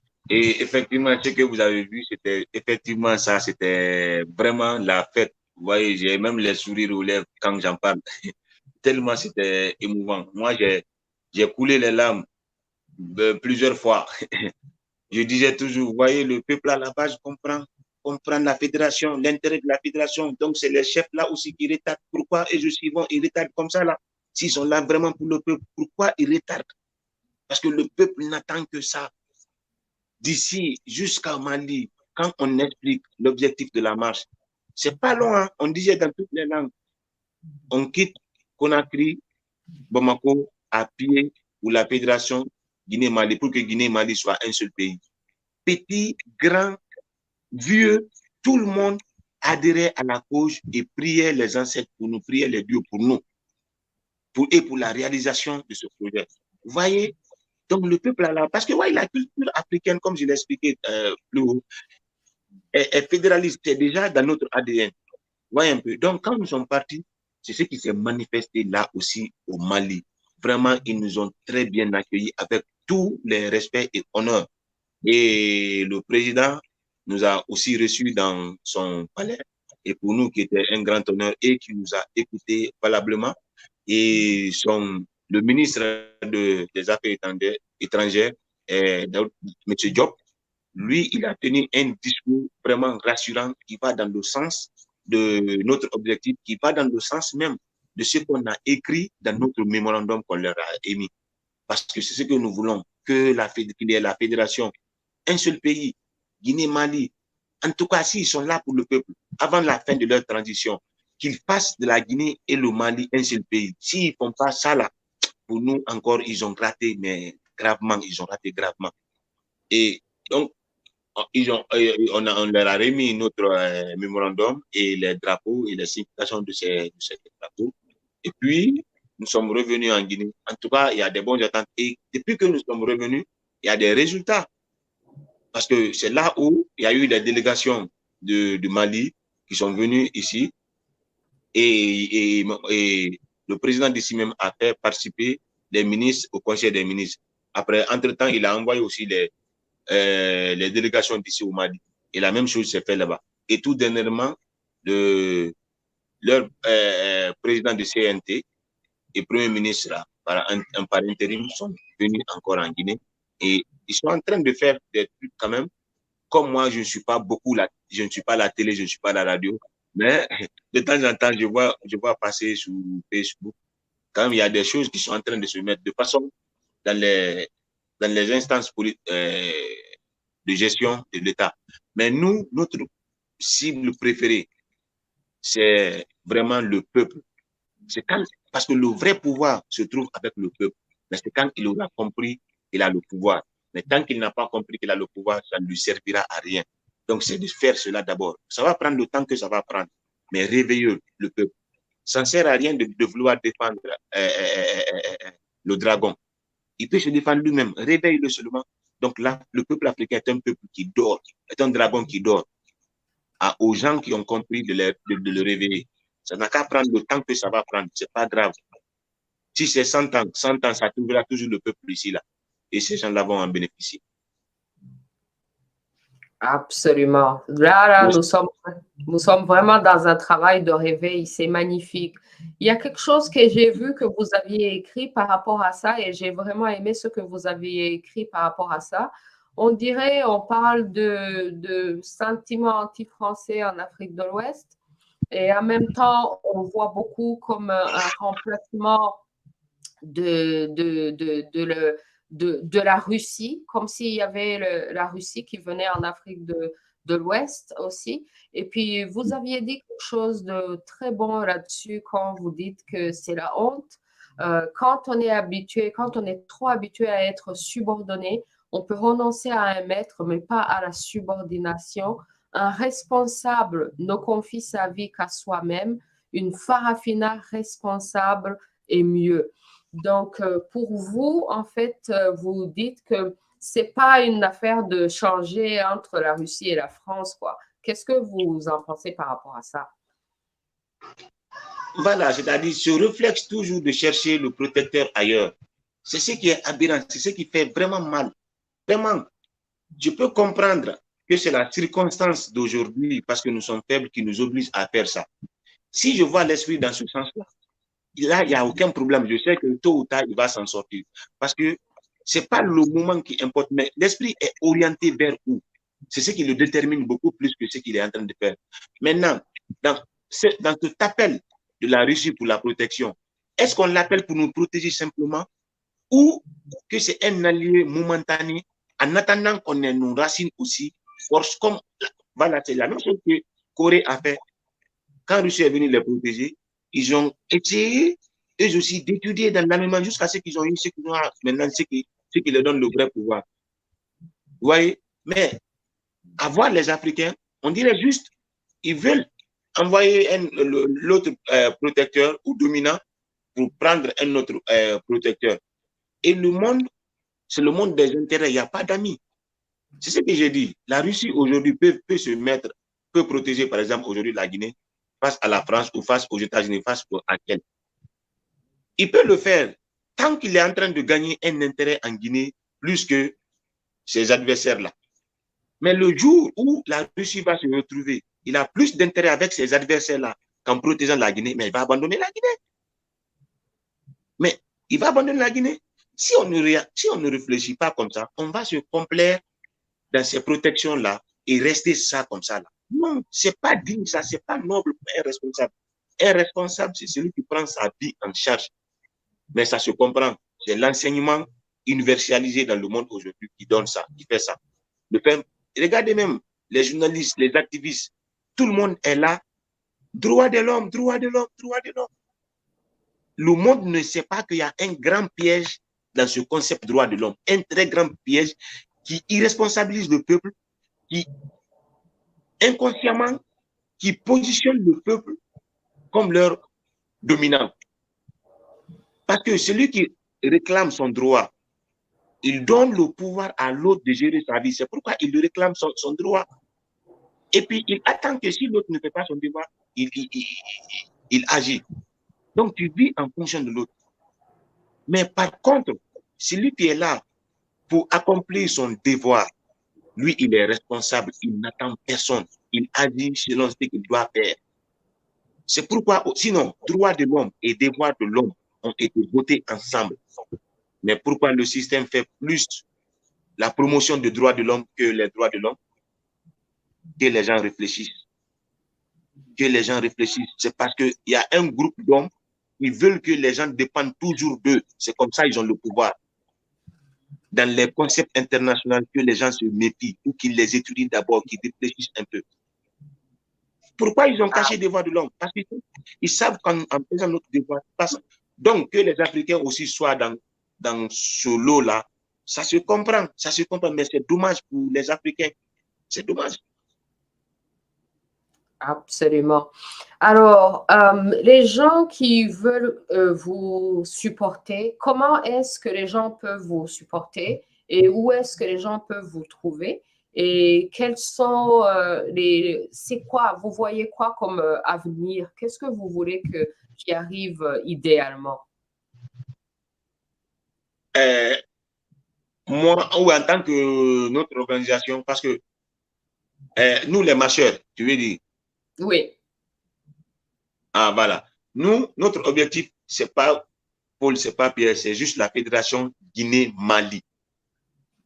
Donc, tout ce que nous ferons, c'est pour conscientiser le bas peuple afin de faire les dirigeants. Si les dirigeants retardent, parce qu'on est passé par eux aussi, comme nous savons que ce sont eux qui peuvent régler la chose, nous sommes passés par eux. Mais à part ça, c'est vers le peuple. Et nous sommes dit de se lancer aussi dans l'agriculture, voilà. Alors là même, nous sommes sur ces démarches-là afin de financer nos projets nous-mêmes.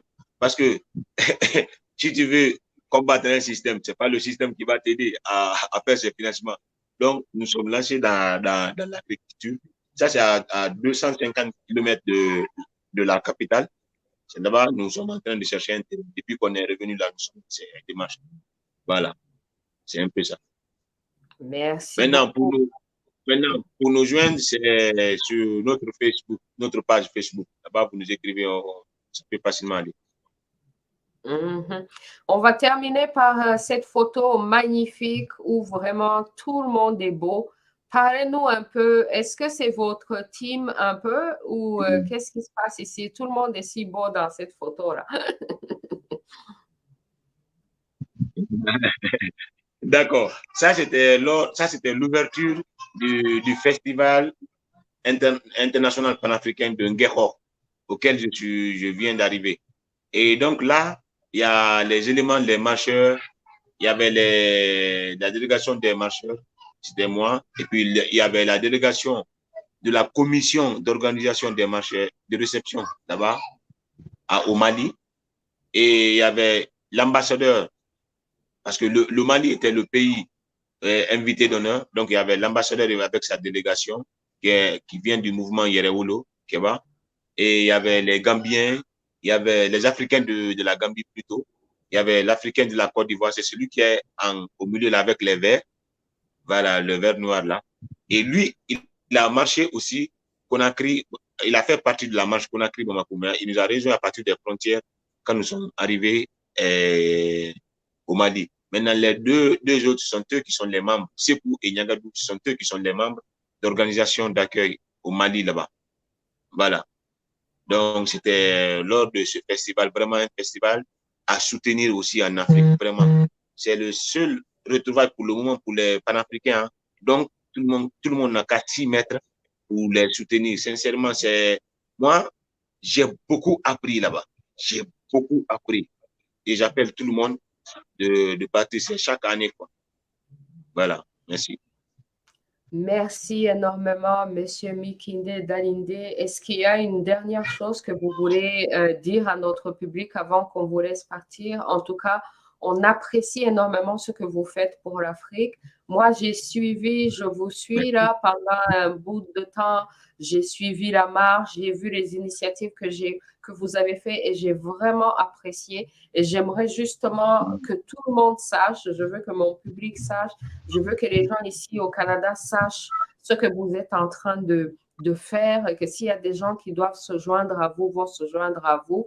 J'apprécie ce que vous êtes en train de faire parce que c'est ça vraiment que c'est ça qu'il faut et ça nous inspire énormément de voir des gens qui prennent leurs responsabilités et qui font des initiatives pour le bien-être des Africains, pour l'avenir de l'Afrique. Donc, dites-nous s'il y a des choses que vous n'avez pas dit que vous voulez dire, et puis dites vos derniers mots et puis on va vous laisser continuer. En tout cas, on vous remercie énormément et on vous apprécie. On va continuer à vous suivre et on va vous support selon ce que vous voulez qu'on vous supporte. D'accord, il n'y a aucun problème. Moi-même, quand il y aura des événements, vraiment, je vous tiendrai au courant sans problème. Parce que nous aussi, ça nous fait plaisir.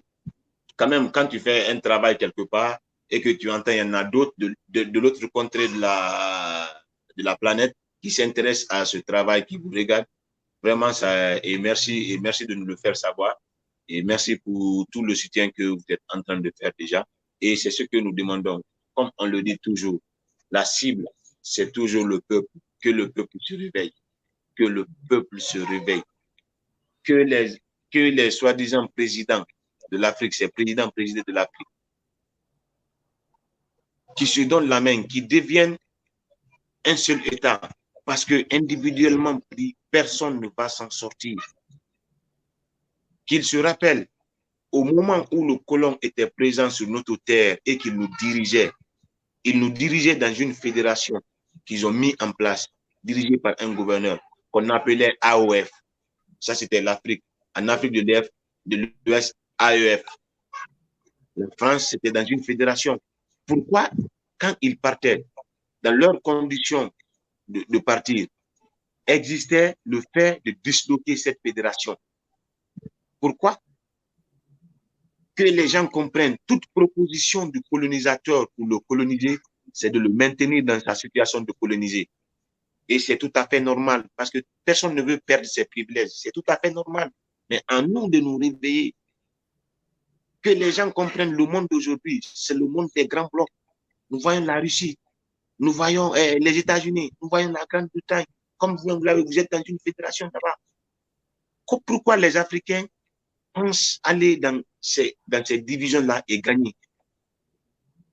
Non, je sais, la plupart, dès que vous devenez président, c'est fini, vous avez les mains liées parce que vous passez par des chemins qui ne vous permettent pas d'être libre là-bas.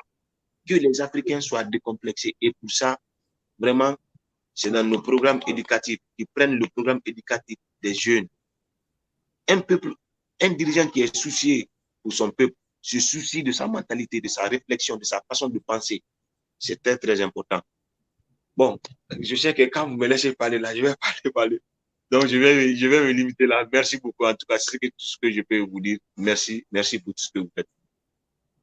Merci énormément. On vous souhaite tout le bien et tout le meilleur et on va rester en contact parce qu'on veut suivre vos activités, on veut vous support quand il y en aura besoin. On veut participer aussi même dans l'agriculture parce que c'est une excellente idée là. Le monde est en train de s'empoisonner à travers la nourriture. Ça fait du bien de savoir qu'il y aura des Africains qui vont faire la nourriture normale, naturelle, organique et qui veulent nourrir parce qu'on est ce qu'on mange. Donc, si les autres décident aussi de ce qu'on va manger, on va être transformé, on va être des organismes génétiquement modifiés même. Mais c'est ça le processus aujourd'hui établi. Regarde, nous les êtres vivants, nous nous nourrissons avec des choses mortes. Aussi, c'est des choses vivantes, et les choses dans lesquelles les choses mortes ont été introduites, des pesticides, n'importe comment. Mais si vous cultivez sainement, vous l'avez tout dit, on est ce qu'on mange. Là, vous l'avez tout dit. Donc, effectivement, c'est ça notre idée. Parce que c'est à beaucoup de niveaux, c'est à beaucoup de stades, à beaucoup de facteurs. L'Afrique, le problème n'est pas en un seul secteur. Mais ça, là, il faut réveiller les consciences d'abord. Et continuer là-dessus. Absolument. Merci. Merci infiniment. Passez une belle soirée, passez un très beau week-end. On reste en contact. Merci. Merci. On reste en contact. Ciao. All right, my people. Wow, je suis vraiment, vraiment, vraiment très contente que Monsieur MIKHINDÉ DAALINDÉ est venu participer. Je suis très, très fière de ce qu'ils font, les amis, là. La marche entre le Mali et la Guinée, c'est nécessaire. L'alliance entre le Mali et la Guinée, c'est nécessaire. Et vous voyez, comme ici, on est au Canada et aux États-Unis, ils ont conquis tout un continent, ils ont fait un seul pays. Il y a plusieurs pays, plusieurs provinces, plusieurs États qui font un seul pays. C'est ça qui fait leur grandeur. Donc, les Africains aussi, s'ils veulent avoir la grandeur internationale, planétaire, il va falloir que quelques fédérations soient solides, qui s'unissent. Vraiment, je supporte ce projet-là. Merci énormément pour à MIKHINDÉ DAALINDÉ et tout son groupe et tous les gens qui ont cette initiative. Vraiment, on observe, on continue de support. Merci infiniment. Alors, on va passer en Kinyarwanda et puis on va continuer. Je vais continuer à répondre à quelques-unes de vos questions. Merci d'avoir participé à la partie francophone. Merci la famille. Alors, on passe en Kinyarwanda, les amis. Merci.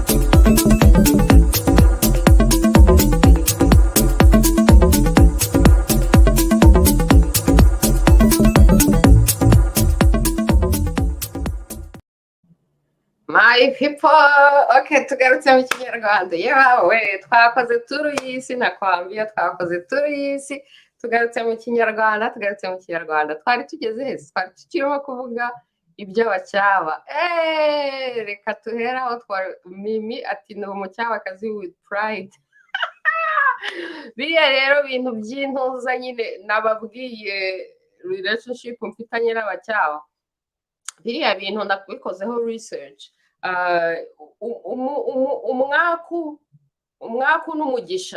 umwaku n'umugisha ni same thing of the same coin. Urabona coin iba ifite two sides. Umwaku n'umugisha ni same thing. Ni ukuvuga ngo umuntu ufite power yo gutera umwaku aba afite na power yo gutera umugisha. Ni double edge sword. Donc abantu bashobora kugutera umugisha cyangwa bakagutera umwaku bitewe n'uko wabiterereje urumva se arabaze nyirarucyaba umukobwa wa Gihanga n'impamvu ngo ubwoko bwabo babukuye ku mugore n'uko abagore babo babaga ari intwari cyane hanyuma akaba ari nk'umugore umwe wavutse mu bahungu niba ari 8 apurusi ngo yari umukobwa umwe mu bahungu 8 ariko kubera ubutwari bwe n'ubwenge n'iki byose badesida ko linye yabo izahera ku mugore ariko ni n'ikintu kibereka koko mu muco wa kinyarwanda kuva kera nta iyo umugore ari excellent baramuvaluing ntago hariho ikintu cyo gukandamiza abagore so twakomeje Pierre Fadari ati did your mom explanation on tribe makes you sense to you at a younger age? It was a bit philosophical. It made sense kubera ko twari abantu nyine muri famille abantu basenga so the idea yuko abantu bose ari abana b'Imana it made sense ariko mbega byatumye ngewe ahubwo nkora research ku Mana kuko mbega nahise numva ari nkaho mama mbwiye ko atari we mubyeyi wanjye afite yambwiye ko atari we mubyeyi wanjye ko mfite undi mubyeyi ari Imana ariyo mubyeyi wanjye nyamubyeyi wanjye so mbega bituma nshaka kumenya umubyeyi wanjye nyamubyeyi wanjye noneho nkora research ku Imana maze imyaka n'imyaka nkora research ku Imana muri spirituality mu rwego nyine rwo kwimenya rwo understanding iyo identity kubera ko hari na sentence mu cyongereza ivuga ngo know yourself ikiriya kintu cyo kuvuga ngo know yourself ubundi sentence my next book izaba mu gusobanura Imana mathematiquement et scientifiquement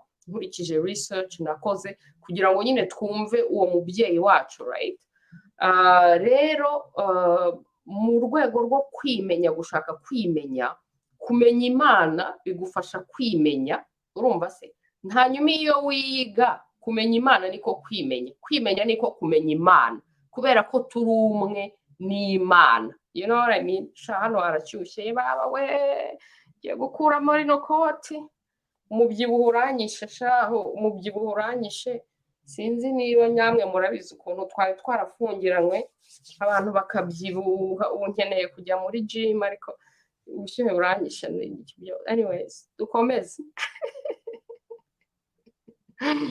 Bufundu TV komera cyane Kami, do you think each one should know their ethnic identity?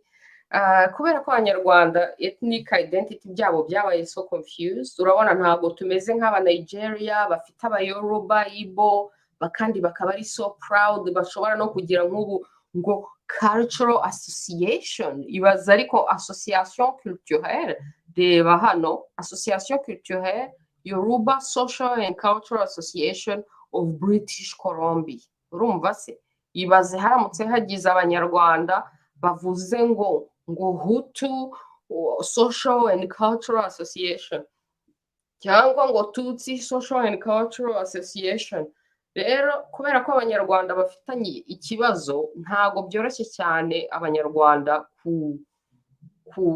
tugomba mbega kongera tukabidefinisa umuhutu n'iki umututsi n'iki umutwa n'iki kugira ngo noneho abantu bamenye niba biba correspondana ubundi ngewe mbona abanyarwanda as a group bashobora no kuba one group kuko ikibazo cy'abanyarwanda ni uko urabona izindi tribe nk'ibi by'abayoruba bafite ururimi rwabo urumva se abanyarwanda rero the fact yuko abanyarwanda bose bavuga ururimi rumwe ubundi mu yandi tribe byagombye kuvuga ko ari tribe imwe it doesn't make sense ko abantu bavuga ururimi rumwe bafite Imana imwe bafite umuco umwe baba two different tribes you understand so iby'abanyarwanda kuko hivanzemo tribe noneho hakazamo na class sociale class économique donc byabaye imvange rero izo bigomba kubanza bigasobanuka mbere yuko abanyarwanda baba comfortable yo kubaho muri izi tribe cyangwa se muri ethnic group nuko zabanza zigasobanuka urabona ko abandi bari comfortable kuko tribe bifite izina ryayo ibifite ururimi rwayo bifite territoire yayo ibyo bintu ntago abanyarwanda biriho right so No. Nawe utera umwaku nkatwe turi bene inka. Njyewe rero kuko nyine nta recognizinga nyine kubera ko na questioninze iwacu ariko njyewe ntera umugisha ko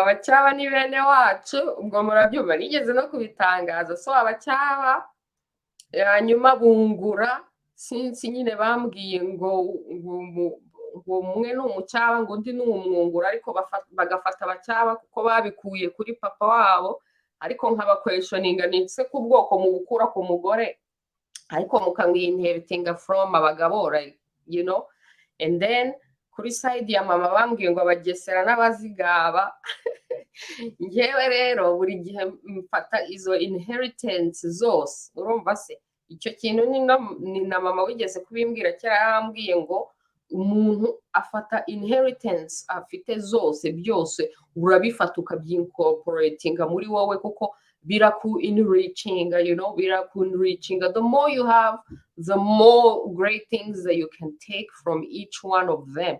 Ushobora kujya gushaka what's positive mu bacyaba ukabigira ibyawe, ugashaka what's positive mu ngura ukabigira ibyawe, what's positive mu bagesera, what's positive mu bazigaba, mu banyiginya, mu bega, byose ukabigira iwawe. Same thing no mu bahutu no mu batutsi, what's positive ukabifata ukabigira iwawe, noneho ukibuildinga like that, you know.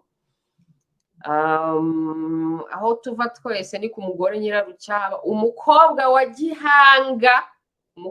gihanga. Ikintu kiri so funny rero nuko anyways abanyarwanda bose iyo bavuze amoko yabo, imiryango yabo, barazamuka bakagera ku musekuru umwe, byaba ari ba gihanga n'abande bose. Abanyarwanda dututwaso barazamuka, buri wese arazamuka akagwa ahantu hamwe, donc ugasanga u Rwanda ari igiti kiba gifite imizi, kikazamuka ari igiti kimwe, igiti gifite amashami menshi, gifite n'utubabi. So utubabi turiya identifyinga tukagera ku ishami rikidentifyinga rikagera ku giti, icyo giti kikaba gifite andi mashami, noneho kikagera no mu mizi. Ugasanga hafite igiti cy'abanyarwanda nubwo bwose ari igiti gifite amashami menshi, but the core ni imwe, kandi ni hahandi iyo core ari imwe, ni hahandi mu mizi abantu bose barazamuka bakagera kuri gihanga, bakagera ku Mana, you know, origine igakoma ari imwe. Rero it would be so interesting abantu bumvishe nyine ko turi amashami n'utubabi tw'igiti kimwe gifite imizi imwe, iyo mizi twese tuganisha ku Mana, you know. Rwibazi na rugamba rye ati Ape Rugunga is my school. Exactly. It was an elite establishment in those years, you know. Hey, Rugunga should list as a separate tribe. Yo, Murugunga, yo, who is who? Yigaga mu Rugunga. Anyone who is who? Yigaga mu Rugunga. Oh my God, I had so much fun mu Rugunga. I had so much fun.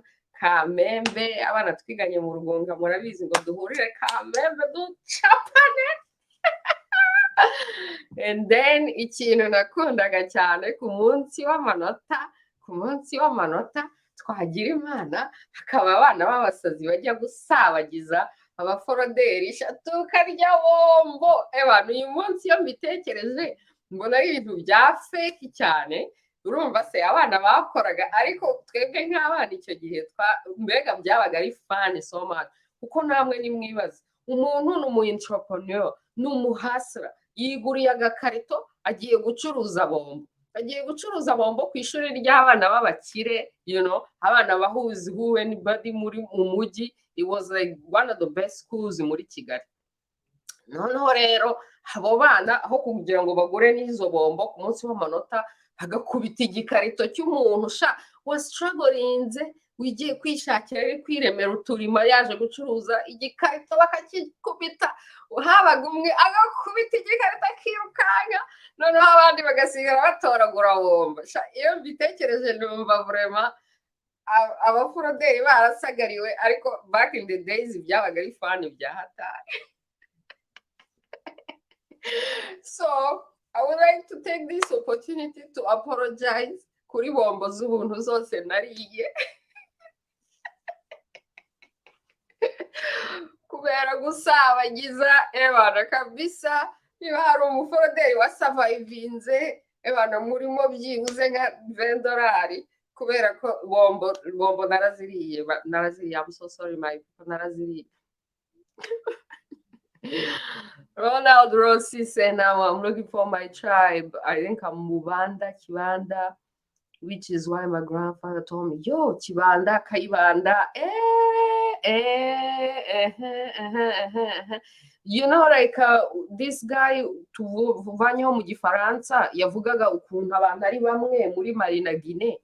Mbona ariko ari nako natwe tumeze hagati y'u Rwanda na Uganda. You know, abantu ni bamwe burya abanyarwanda bose batuye u Rwanda bari bavuye muri Uganda, abaganda batuye Uganda bavuye mu Rwanda, n'abantu bamwe. N'ibi ngibi yari arimo avuga byo gukora federasiyo n'ukuntu imipaka ari arbitraire, imipaka nta kintu ivuze, ni ibintu nabyo biri so real kuri twebwe no mu gace kacu, ni ibintu natwe kera tuzakora, ariko kugira ngo tubikore hagomba kubanza kuvamo aba dictators, hanyuma tugakora federasiyo yacu nyine as a people, as nations, right?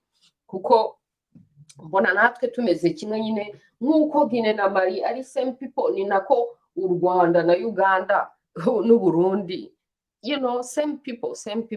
Ubundi rega Cheikh Anta Diop, nation nègre et culture, hari plusieurs nations mais dufite une culture ariko zifite one many nations one culture, you know. Donc rero natwe dukeneye federasiyo yacu hariya hano muri East Africa na federasiyo yindi hariya, kuko Africa ni so big, nubwo tubona ngo federasiyo Canada, USA, Africa ni so big, Africa ni 3 times the United States. Bivuga ngo muri Africa harimo United States 3, na nubwo dukeneye kuba united the entire African continent, kuko ni too much, ni too big, na nubwo twakwifuza ko bijya in the hands of just one person, ariko there's space for at least 4 federations, iyo muri Sud, iyo muri East, iyo muri West, n'iyo muri North kabisa, hanyuma Africa ikagira izo federation kandi bakabana neza mu mahoro, you know.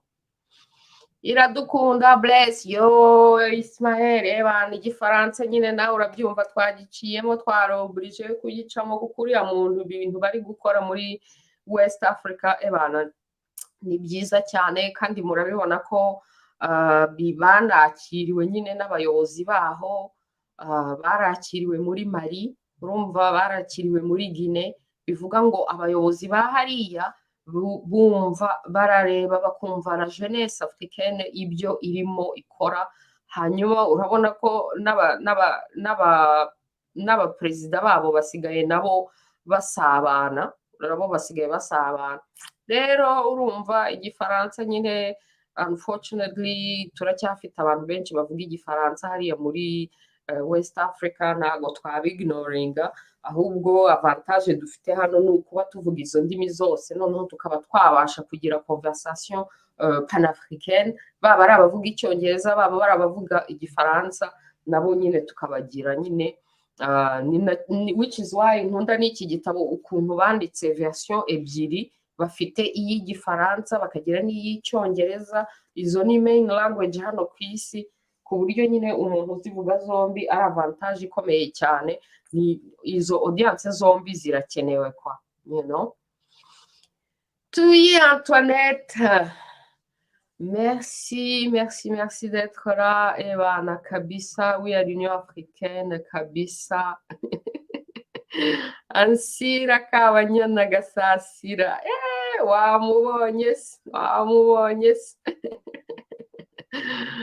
Encore Ansira arongera, très bonne initiative, vous êtes notre espoir de survie.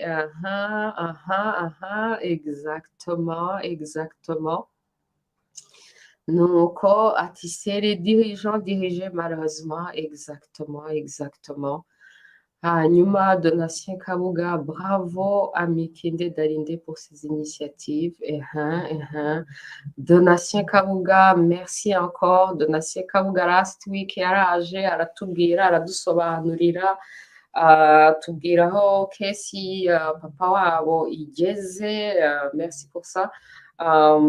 Sinzi niba mwabonye ko aba bantuza bari gukora marshe nyine bari guprotesta kandi bagejeje koze yabo aho igomba kugera. Ebana izo initiative nk'izo ngizo nazo ziba zikenewe no mu banyarwanda kugira ngo abanyarwanda nabo bamenyekanishe ibibazo byabo. Erega ntabwo ibibazo by'abantu bishobora kumenyekana no gukemurwa bitamenyekanye. Ibibazo bigomba kumenyekanishwa mbere yo kubanza gukemurwa, nka bya bindi bavuga mu kinyarwanda ngo ibuye ryagaragaye ntiriba ricisha isuka. Rero hagomba kubaho akazi, hagomba kubaho abantu bakora akazi ko kugaragaza amabuye kugira ngo ave mu murima, hanyuma abantu bihingire, hanyuma beze, hanyuma nyine turakire twese. Nuko rero my people, rero sinzi niba hari umuntu ushaka kugira icyo avuga, niba hari umuntu ushaka kugira icyo avuga my people, reka nongere nshyire link hano yaho umuntu yaza muri studio. Haramutse hari umuntu ushaka kugira icyo avuga, ashaka gukora komanteri, ushaka kubaza ikibazo, turahari, turakumva. Ngwino muri studio ugira icyo uvuga, ugira icyo ubaza. Ino ni show, ni open mic nkuko nababwiye. Iyi season narabyiyemeje kabisa, nubwo naba nagiye muri party the day before nkuko last night twagiye muri party.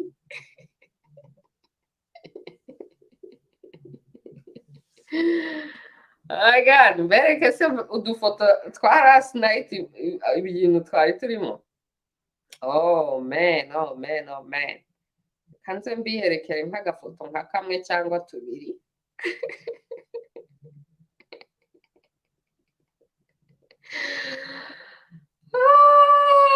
Rero donc narabyiyemeje ubu kuwa gatanu nyine nzajya mbaganiriza nsubiza ibibazo nkuko nababwiye, kubera ko ndi umwana ebana nakuze mbaza ibibazo nka miliyoni. Iwacu bari baragowe shaho, iwacu bari baragowe, narababazaga nkongera nkababaza ibintu byose bambwiye nkabirejectinga nk'abaquestioninga. Narabaquestioninze ibibazo by'abahutu, narabaquestioninze ibibazo by'abatutsi, narabaquestioninze religion. Ibaza ariko kunjyana mu misa ngataha ndi kubapinga, ndi kubaquestioninga. Sinzibagirwa, urabona mu Rwanda kera habagaho ikintu cyo kuri Noheri bakavuga ngo akana Yezu. Muribuka ibintu by'akana Yezu bakazana kuri radiyo, hanyuma bakavuga ngo akana Yezu ngo kavutse. Noneho rero niba ari le 24 Decembre nijoro bijyana le 25 Decembre, buri gihe kuri radiyo bagacishaho akana kari kuvuka karira kari kurira, hanyuma bakavuga ngo akana Yezu kavutse kuri ntuza kuri radiyo nyine. Ubwo ngubwo abantu bagaselebratinga, right? Ibyo bintu murabyibuka. Ndibuka rero ko kera nkiri umwana, ndimo ndabashakira some pictures.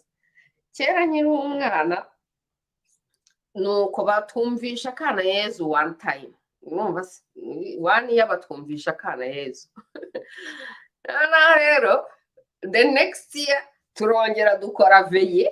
Urumva se barongera nanone batwumvisha akana Yezu. Urumva se noneho mbazi Iwacu nti ariko munsobanurire, last year twumvishe radiyo, mwatwumvishe radiyo, mutwumvisha akana Yezu kavutse.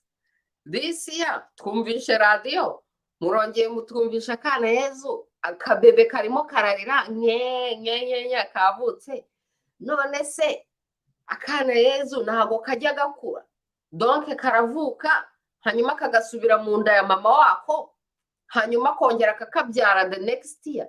Because explain to me how and why last year twumvisha akana kavuka, noneho n'uyu mwaka muratubwiye ngo nanone ngo turi kumva ngo akana Yezu kavukana no.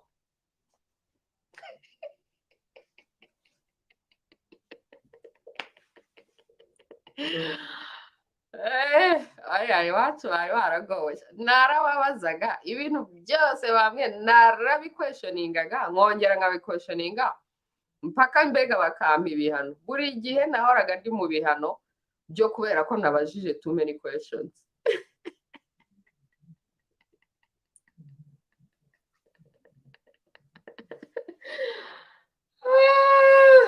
Aiwe. Antuka ni hatari. La. Nuko rero ndi umuntu wakuze mbaza ibibazo cyane kandi ntesha abantu bose umutwe ndi kubabaza ibibazo. Nta kuntu rero nanjye ntagera igihe cyo kugira bimwe muri ibyo bibazo nsubiza.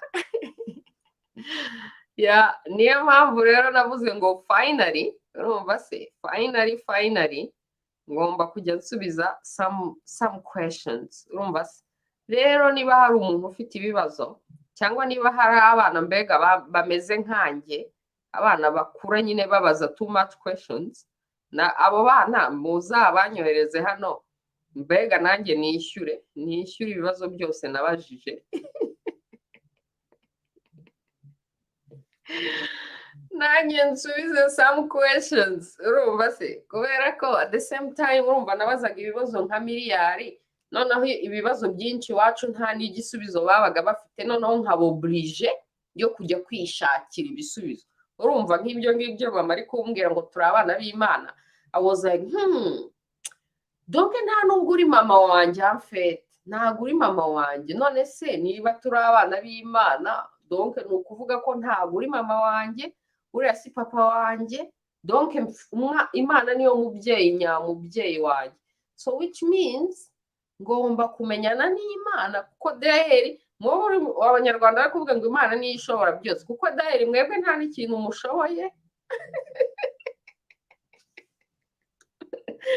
Ngomba kwivuganira n'Imana. Alright, it's your fault. Ni mwebwe mwambwiye ngo turi abana b'Imana, so muri macyafete ni nkaho byanakuyeho autorité parentale ho gatoya. Because at the same time nahoraga ndeba ababyeyi banjye nkavuga nti donc bariya ni nk'aba babysitters banjye. My real parent ni Imana. Bariya ni aba babysitters banjye.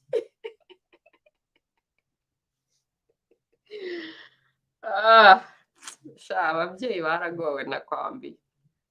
Anyways, last night Vancouver, top of Vancouver, abazi Vancouver cyangwa abatayizi, yo babahe.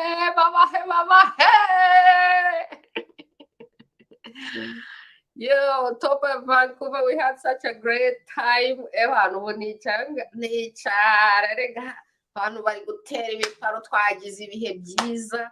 Ni restaurant iri hejuru ya Vancouver, donc mamuri igenda iri kuzenguruka umujyi mukagira view y'umujyi wose, muri kugenda muzenguruka, restaurant igenda yituruna, mugenda mwituruna, kuko ari umujyi mwiza. Rero plus yituruna plus mubona the entire view y'umujyi wose, nyine mukareba the whole town, kandi muri kuriyirebera mu kirere, mukabona amazi, mukabona inyanja, mukabona mukabona ibintu byiza, the whole town nyine mukayibonera, right? Rero byari byiza cyane, byari biryoshye cyane, ariko nyine the whole time I'm like, yo mwambabariye koko ngataha, ejo mfite show.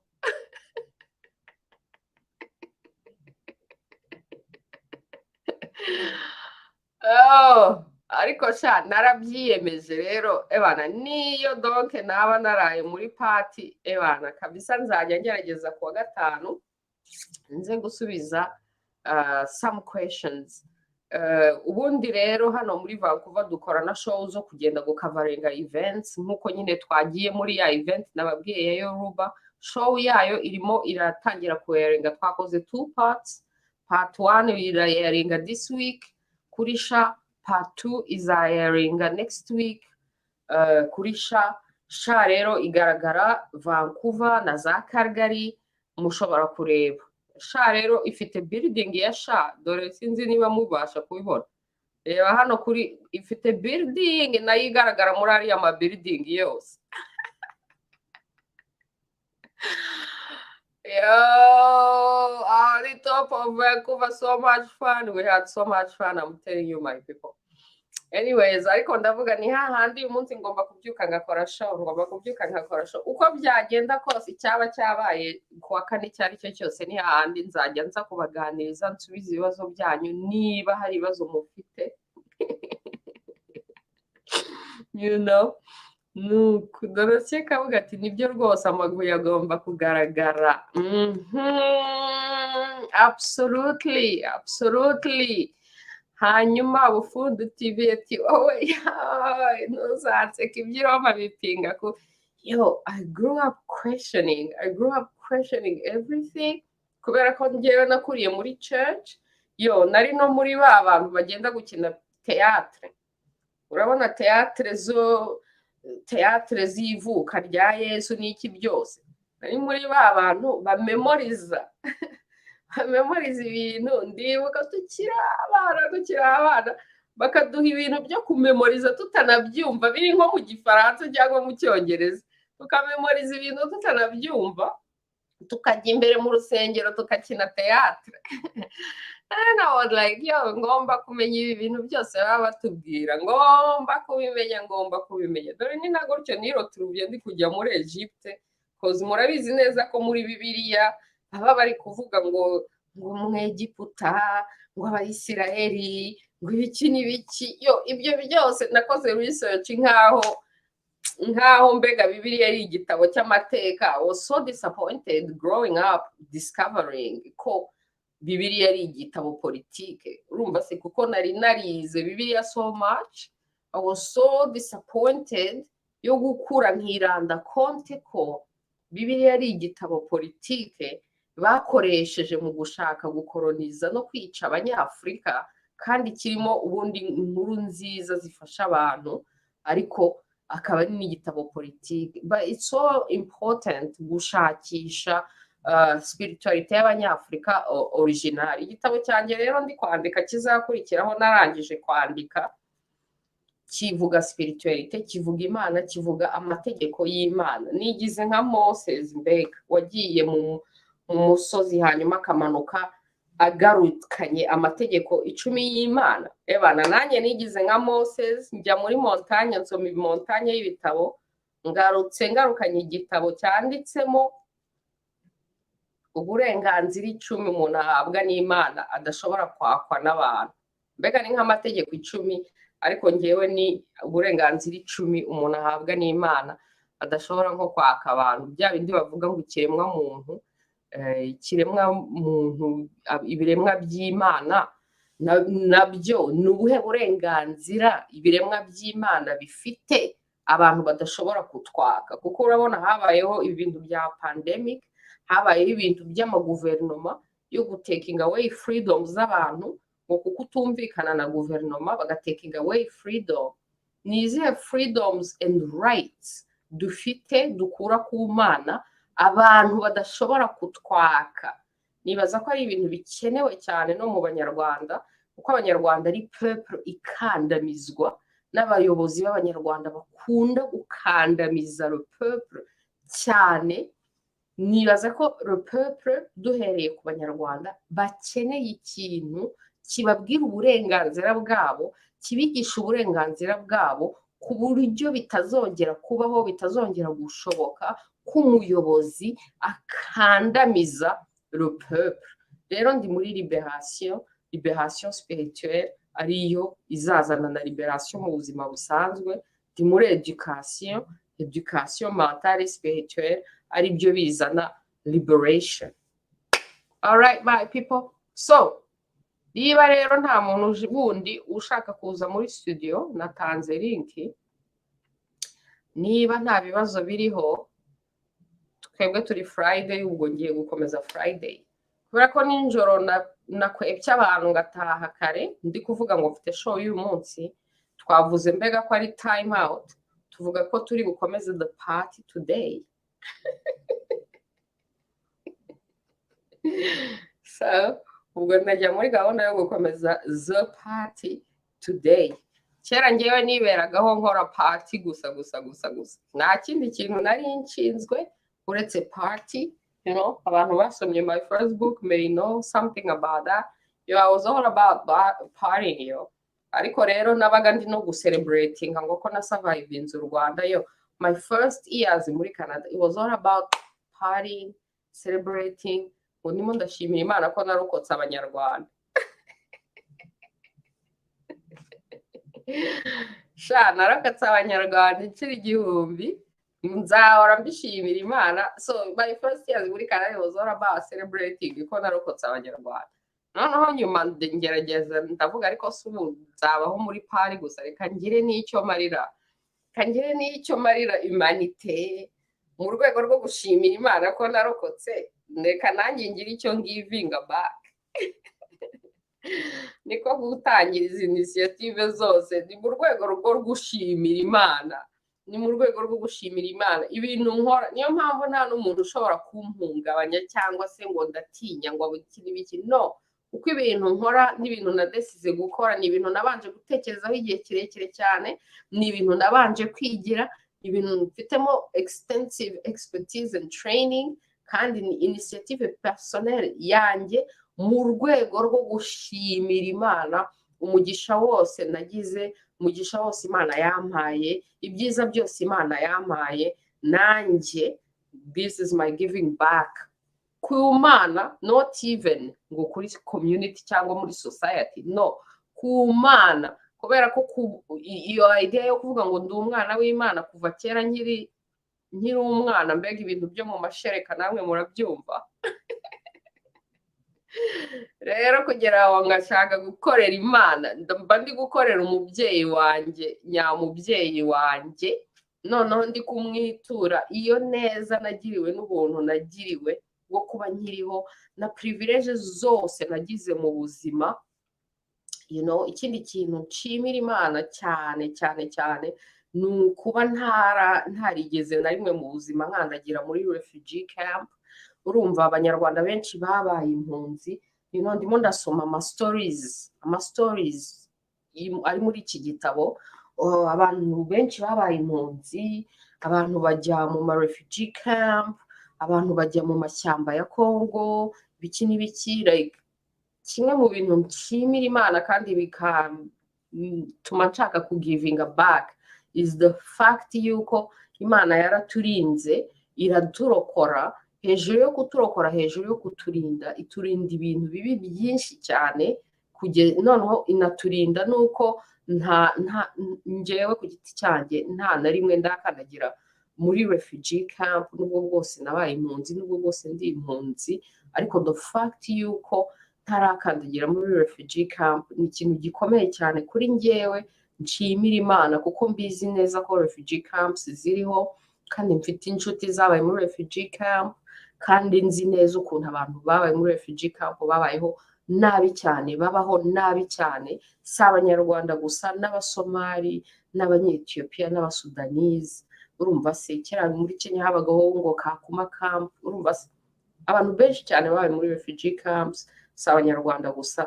Iyo rero ntekereje ko hejuru y'umugisha Imana yangiriye, hejuru yo kurokoka Abanyarwanda, ko njyewe ntarakandagira muri refugee camp, ni ibintu nshimira Imana ku buryo mbega mpora nibaza nti Mana wampaye privilege nyinshi cyane mu buzima, nzakwitura iki Mana. Rero ikintu cya mbere ngomba kwitura Imana ni ukubaho mu kuri, kubaho ndi umunyakuri, uko maze gusobanukirwa n'Imana, nasobanukiwe n'Imana, agasobanukirwa ko Imana yubatse mu kuri, Imana ikunda abanyakuri, kandi usirota kubaye umunyakuri, ubayeho mu kuri, ntuzigera upfa. Nta rupfu rubaho, urupfu ni urw'ibinyoma, ibinyoma nibyo bica mu ziko bikagurumana, urupfu ruca mu ziko, ukuri guca mu ziko ntigushye. Rero nta rupfu ruriho ku bantu b'abanyakuri, ku bantu babaho mu kuri, bazahoraho iteka nk'uko Imana ihoraho iteka. Ibinyoma nibyo byonyine bishya. bavuga ngo abantu bazajya mu muriro n'abantu bavuga ngo bazajya mu muriro, uzajya mu muriro, nujya mu muriro uri umunyakuri, umuriro uzagurumana ugeraho uzime ari wo, wowe w'umunyakuri usigare wemye, so niyo mpamvu buri gihe mba so comfortable as long as mba mbizi ko ndi mukuri, ko mvuga ukuri, ko nzabaho mukuri, ko nta muntu ngambanira, ko nta muntu mpemukira. I know ko Imana turi kumwe muri byose. All right my people, nicyo nababwira, mwakoze cyane, turi kumwe rero. Abahari rwose n'abazabireba, murakoze cyane, turi kumwe nuko. So nta bindi bibazo ndi kubona, ntago ndi kubona ibindi bibazo. So Melody Melody, Agasaro la petite perle, yo turabyumva kimwe, ebana kabisa, turi kumwe muri iyo spirit. Ariko Melody, ariko Melody shaho ubwo bwiza shaho, hanyuma ukihisha ntuze kuri kamera. Ariko Melody, iyo ubona abantu nkanjye bicaye imbere ya televiziyo koko kuri kamera, hanyuma wowe such a beautiful woman ugahisha ubwo bwiza bwawe ntuze kuri kamera, ubu koko ibyo ni ibi?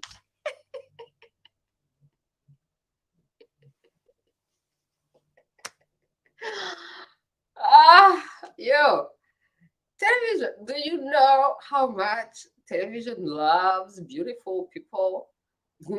Ariko vraiment abantu bari so beautiful bataza kuri kamera ngiye simbyuka, kandi n'abantu batari so beautiful batinyuka bakaza kuri kamera. Like what? Melody sha, ubwo bwiza bwawe please usabwe kurekera kubuhisha, ukabombardoma do bote, ugakora bombardoma bagapfa bagashira ni hahandi. None se nako nibyagenda.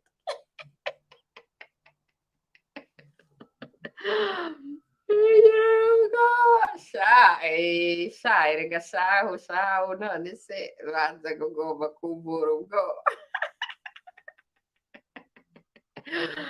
Yo, actually my next book, iki gitabo gishyashya ndi kubabwira namaze kwandika, subtitle, one of the subtitle yayo ni An Antidote to Fear and Failure.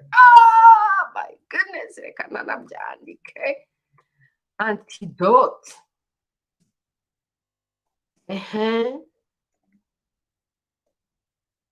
Ndakubwiye ngo bizaba ari antidote. Mbega nakoze antidote, nanditse antidote, an antidote to fear and failure. Urumva se, kubera ko kugusobanurira uburenganzira ufite uhabwa n'Imana, ariko namwe ni mu bitekerezo. Uburenganzira ufite uhabwa n'Imana, umuntu uwo ari we wese, niyo yaba ari nde, niyo yaba yarigize Kagame. Mu Kinyarwanda ahubwo bazahindura wa mugani ngo yigize akaraha kajyayo. In the future remix bazajya bavuga ngo yigize Kagame.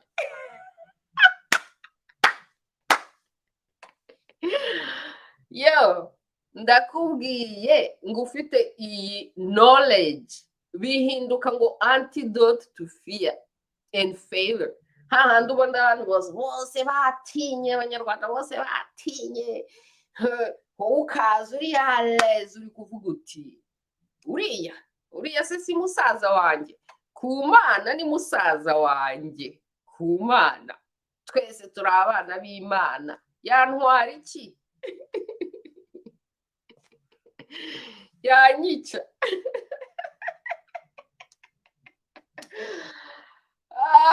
Yaba ngiriye faveri, kuko noneho umuzimu wanjye sha ibintu wakora. Reka mbabwire, iyo umuntu ari mu mubiri aba ari so limited, ariko noneho iyo wapfuye spirit yawe ibitorotse prison, kuko umubiri ni prison, turi muri prison y'umubiri, urumva se. Ariko noneho umuntu akugiriye Imana, agucishijemo isasu mu mutwe, urapfuye.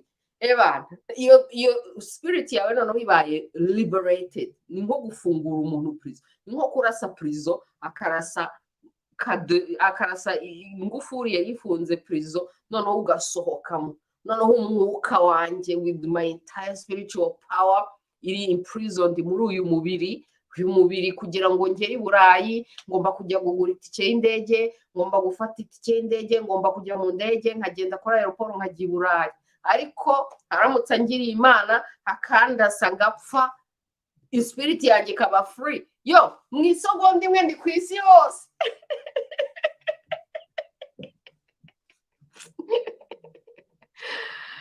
Yo yaba free in the spirit yanjye. Urumva se iyo ugize Imana noneho ugapfa, wari usanzwe ukora ibintu byiza, wari usanzwe uri umunyakuri, ebana aho noneho spirit yawe izamuka iri divine, ikivanga n'Imana, kuko twitaba Imana, ukaba even more powerful.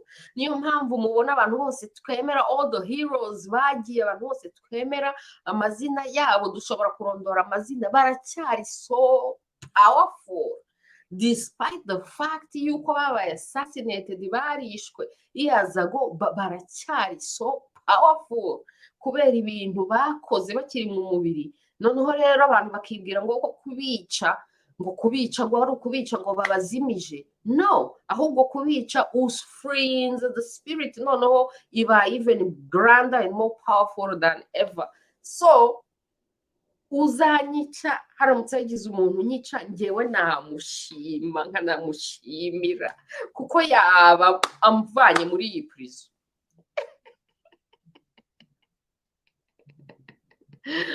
Yo uwo mutisha muzawunywa muri benshi, yo already bino bitabo byanjye bibiri bya mbere, it has motivated a lot of people, especially kino cya kabiri, because it's about writing your own story, because iyi nanditse ngo the rightist war is right. It's about kumotivatinga abantu kwandika amateka yabo, kuba an activist in writing. Rero afete iyo ndi kubona ibitabo nk'ibi ngibi, kuri njyewe nk'umuntu wasengeye ko abantu bakwandika amateka yabo, n'umuntu wasabye abantu ko bakwandika amateka yabo, nkandika n'igitabo kirimo initiative yo gufasha abantu kubasha kwandika amateka yabo. Iyo mbonye ibintu nk'ibi ngibi, nshima Imana, ndashima babyanditse, ariko ngashima n'Imana, nkavuga ni Imana warasubije. Ibi ni ibisubizo by'amasengesho kugira ngo abantu batinyuke, babe uncensored, urumva se, bandika amateka yabo. Turi kuri iyi si igihe gito cyane, ariko ndababwiye ngo u Rwanda ni source of so many movies, so many stories. Ariko nimurebe ukuntu abayahudi bifatiye Hollywood, urumva tragedy y'abayahudi yabayeho imyaka Hitler yabakandamije, imyaka 4, imyaka 5, bakagira ntuza drama zabo, ariko nimurebe amafilime n'ibitabo byose bamaze kwandika kuri story yabo, creating an entire industry ku ma stories yabo. Abanyarwanda, there's so much potential, there's so many movies, so many stories to be told. U Rwanda ni igihugu gishobora gukizwa na intellectual content y'Abanyarwanda. Haramutse hariho ubuyobozi bufite amahoro, butanga amahoro, Abanyarwanda baba bakire, creating an entire new industry, kandi ari knowledge wealth bari gukoresha, noneho bakava no mu bintu by'amashyari n'ubukene no gupinganwa n'iki byose, kubera ko hazabaho an entire new industry. Tukikorera ya movies, tukikorera amateatre, ibitabo, tugagira amafestival culturel, so much creativity. Abanyarwanda ni abanyabwenge cyane. Ubwo bwenge buramutse bufite environment iri so peaceful, creating ibintu byinshi biri so amazing. Ariko nyine hagomba kubanza ko abantu bakira ubwo bwoba, noneho rero n'ingoma y'igitugu nayo irangira, kugira ngo nyuma y'aho ngaho abantu bongere bazuke, bongere biyubake, bongere bareme. Urumva se, yo uwo muti yo ndimo namaze kuwuvuguta. I just can't wait ko biba distributed. I just wanna ndashaka gukora ibintu biri different ku gitabo cya gatatu because mfite experience muri bino bindi bibiri. Ndashaka gukora ibintu biri different kuri iki gitabo cya gatatu, niyo mpamvu nubwo bwose nakirangije kucyandika kandi nzi ko ari so important kandi kizafasha abantu benshi, it's taking time kugira ngo gisohoke kubera ko I'm doing things differently, urumva se, very differently from what I did in the first two. So nzababwira nibimara gucamo, nzababwira what I'm doing different and what I did different ku gitabo cya gatatu. Iyo gifite umuryango mu Rwanda ntibiba byoroshye, ntabwo byoroshye na gato, kuko nyine abanyarwanda ari abasovaje. Nyine dufite abayobozi b'abasovaje cyane, bafite ubunyamaswa bwinshi muri bo kurusha uko bafite ubumuntu, bakunda ibintu kurusha uko bakunda abantu. Niyo mpamvu rero buri gihe babona umuntu yibereyeho muri freedom bakajya kwataka famiye ye, urumva se, bakajya kwataka famiye ye. Njyewe rero muri filozofi yanjye n'impamvu ntari worried about famiye, ni uko ni hahandi baratumaze, urumva se, ni hahandi baratumaze, ni hahandi bishe famiye yanjye benshi cyane. Interahamwe zamaze famiye, inkotanyi zamaze famiye, urumva se. Genda umuntu wahemukiwe na both sides z'abanyarwanda, niyo mpamvu ndanabivuga, niyo mpamvu nanabivuze bakanyita fake survivor, kubera ko mba nibuka ngo interahamwe zaranyiciye, inkotanyi zaranyiciye, mbega abanyarwanda barampekuye bose, urumva se. So rero nta kintu mbega ngisova, kuko niba rero bazangera bakajya no kuri bake basigaye nabo bakabica, ubwo nyine so be it, kubera ko either way akazi ndi gukora karakenewe, kandi kugira ngo abanyarwanda bazagire amahoro in the future tugomba guca muri uyu muriro ducamo uyu munsi, urumva se. Hagomba kubaho abantu nyine basacrificinga in this present, kubera ko bafite vision ireba kure, ireba beyond the dictatorship. Ngewe namaze kubona 100 years in advance, 1000 years in advance past the dictatorship. Ni ibyo ngibyo nkorera, aho kubona iyi obstacle y'uyu munsi turiho, kugerageza gusimbuka iyi obstacle y'uyu munsi turiho, ukabona mu myaka 100 izaza, mu myaka 1000 izaza, ukabasha gukorera abo bantu b'icyo gihe. Ngewe mba ndi gukorera abana bo mu myaka 100, kuko bazatwibazaho nk'uko natwe twibaza ku bantu babayeho kera, babayeho mbere yacu. Abantu b'abana bo mu myaka 100 bazatwibazaho, bazibaza batari ko abanyarwanda koko nta, you know, like why would things go so wrong for this long? Nta bantu bahaguruka ngo bavuge n'iki byose. Ndavuga rero ngewe ndashaka ko mu myaka 100 abo bana nibazatwibazaho, bazasanga byibuze harabayeho some people basiga some record, kandi basiga a really great record, you know. Nk'aba ngaba rero, nk'aba ngaba abantu bose banditse muri kino gitabo, oh my goodness, ribaruwa riraye. I appreciate you so much, so much. Ebana kabisa, nongere mbibabwire. Hano inyuma harimo old names: Claude Gatebuke, Eugene Gentil, David Ntayambaje, Constance Mutimukeye, Eric Ngoga, Delphine Yandamutso, oh my goodness, yo. Donc Oscar Nyagoga, Rugaba Patrick Nsengiyumva, David Ntayambaje namuvuze. Oh, okay, reka muvuge kabiri, because as you know I love him so much.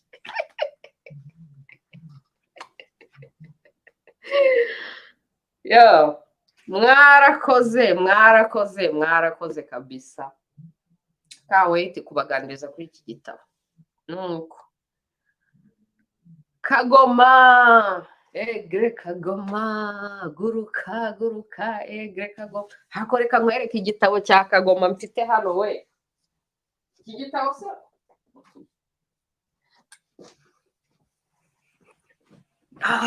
this is one of my inspiration. Izina ryawe riranyiinspiringa.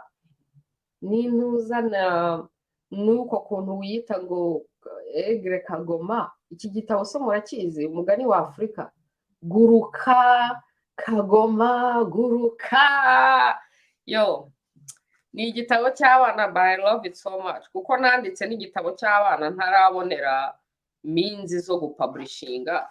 It's so beautiful harimo n'amashusho meza. Sinshaka kubabwira uyu mugani kuko nshaka ko mubyisomera. Urumva ibi bitabo nabikomanze i Rwanda ntara boycota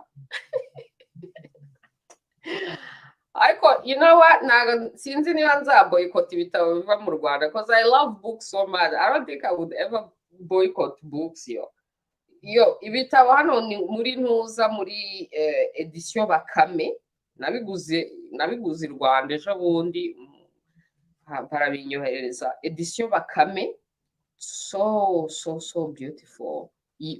Uyu mugani yo guruka kagoma guruka umugani wa Afrika urumva se ni umugani ntago byanditswe n'umunyarwanda ni umugani usanzwe uzwi ariko noneho bawushyize mu kinyarwanda urumva se rero guruka kagoma guruka egre kagoma uyu mugani ugomba kuwusoma kuko wiyise egre kagoma nuko egre kagoma ati kami w'icyo kibazo cyawe cyumva gute you know kami azaze kuri mikoro tubisobanurire one day.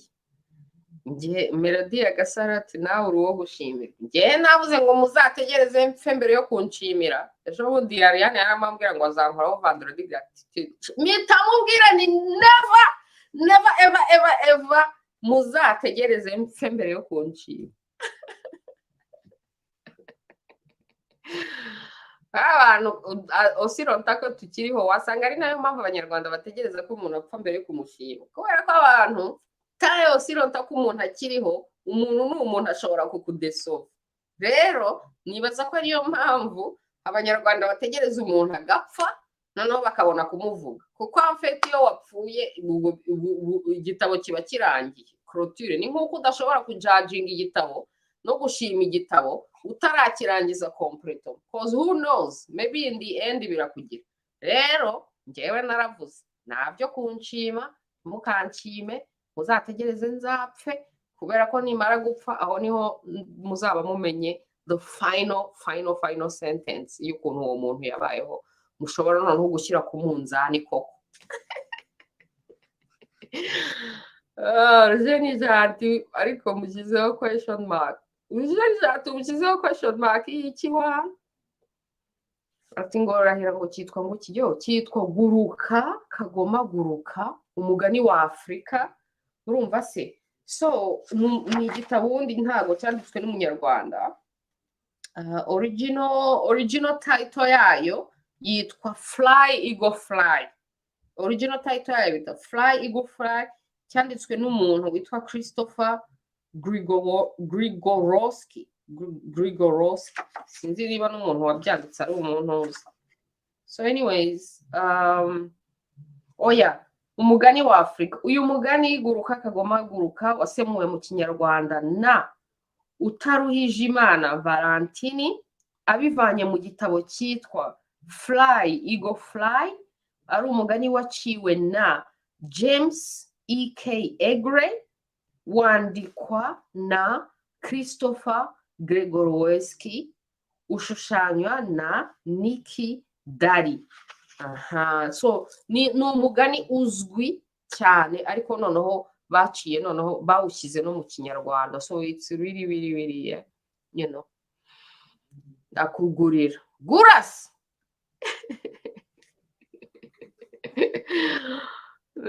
Ati jambo yakaga gushira umuntu akiri muzima. Oya.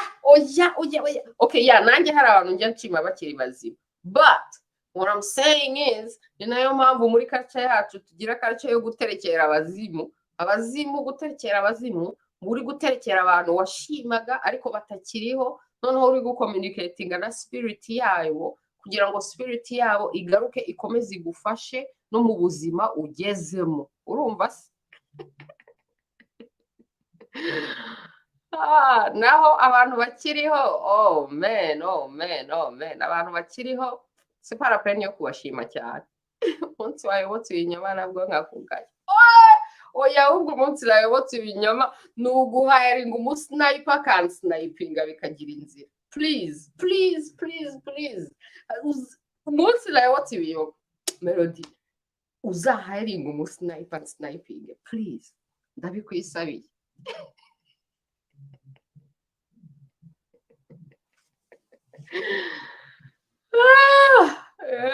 guruka kagoma guruka bana kabisa guruka uyu mugani is so inspiring, it inspires me waramfashije kumera amababa no kuguruka n'ubusoma uzabyumva you will understand what I mean kumera amababa no kuguruka oya Melody ntago bizigera bibaho it's never gonna happen. I'm telling you, I would rather die before that happens. Yo kubera ko njyewe ndi umuntu avant de parler mais avant mon show mba ndi gusenga mba ndi kuvuga nti mfite ijambo isengesho rimwe reka ndibandikire hano ntago rero wasenga ijambo ryawe ntago wasenga iri sengesho nk'iri nsenga ngo hanyuma wibeshye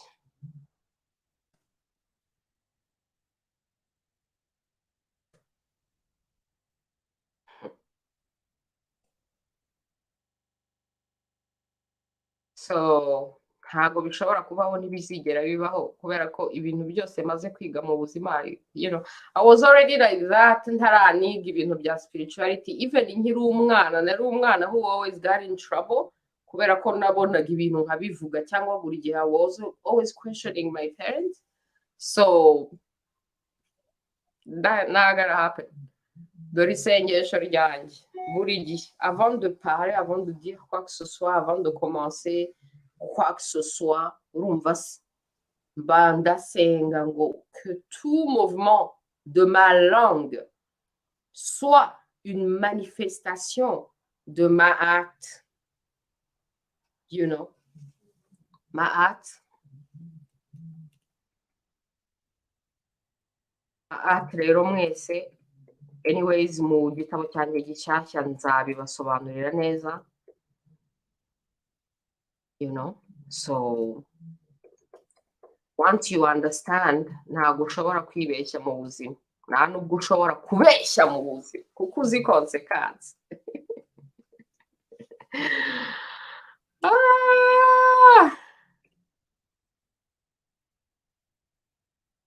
you know ntushobora so ma acte principe divinité ukuri ubutabera akaba ari rwo rukundo kuri twebwe muri spiritualité yacu spiritualité kamite spiritualité kimuntu urukundo ni ukuri urukundo ni ubutabera ni ukuri ubutabera ni urukundo nibyo ngibyo bizana balance equilibre mu buzima hanyuma ni nibyo ngibyo bivuga ngo amategeko kugira igihugu cyubatse ku mategeko ni igihugu cyubatse ku kuri mu butabera nibyo bizana urukundo iyi foundation ni nayo Imana yubatsemo bivuga ngo Imana ni ukuri ubutabera ni urukundo iyo foundation izana amahoro urumva se ntago amahoro ava mu kirere cyangwa se ngo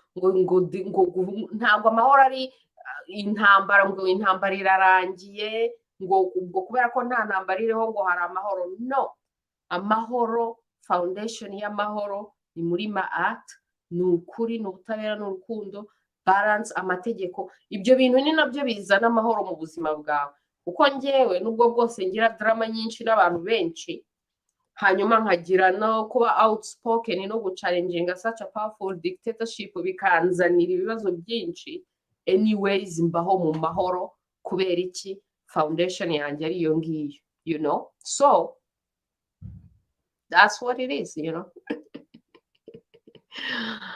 sniper yo ariko kazi yakoraga kera what yo bahaye uruhushya rwo kunsnipinga rwose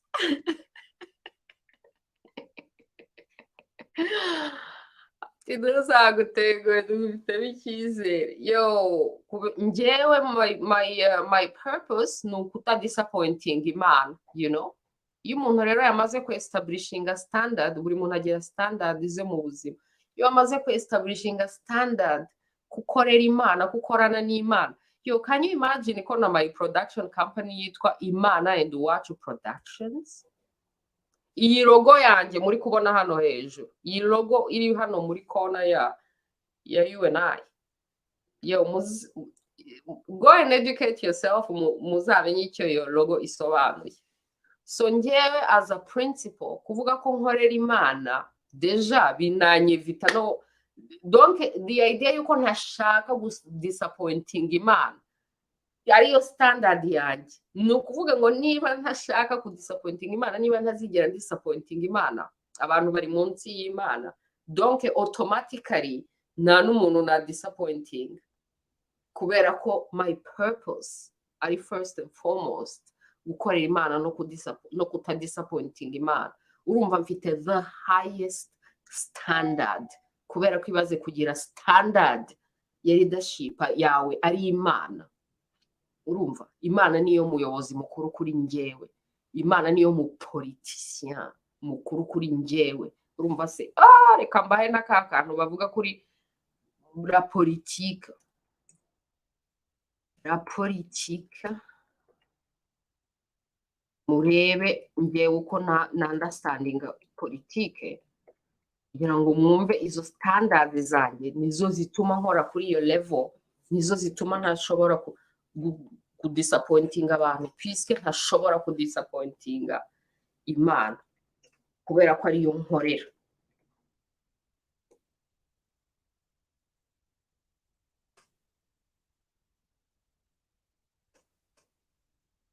You know, I'm a politicien uruta Imana.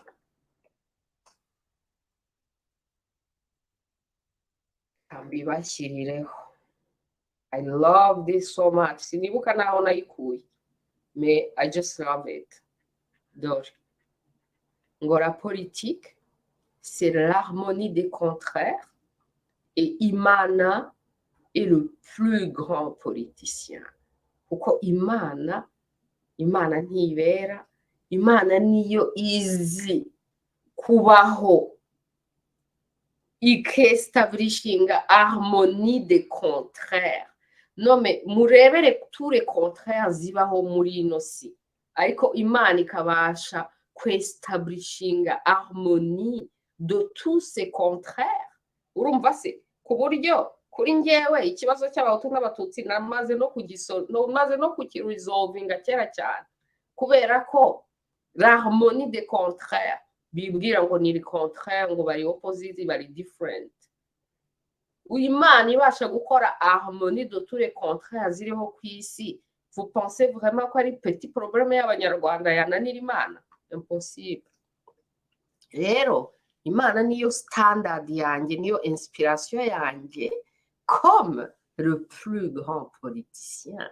Donc rero nanjye iyo ndi muri politique, nize politique, ndi umu expert muri relation internationale. Urumva, ariko nararebye nsanga politics is not enough. Umuntu akeneye no kujya muri spiritual power. Noneho wajya muri spiritual power ukiranda konte ko Imana ariyo le plus grand politicien. Bivuga ngo ugize Imana as your standard, you can actually be a great politician utadisappointinga abantu, because your standard ari the highest standard ari Imana. Yeah, Melody, tu vois, non? On est ensemble. Maate ni iki? Exactly, maate nayisobanuye, mais ni birebire cyane, c'est tout un chapitre. Donc, mu gitabo cyanjye gishya nzasobanura izi divinité zose, kuko that was also another thing nashakaga gukora mu bitabo byanjye, gusobanura les divinités égyptiennes, donc les dieux égyptiens, nkabisobanura, noneho nkanabisobanura n'abanyarwanda, noneho nkanabereka connexion iriho hagati ya Egypte n'u Rwanda.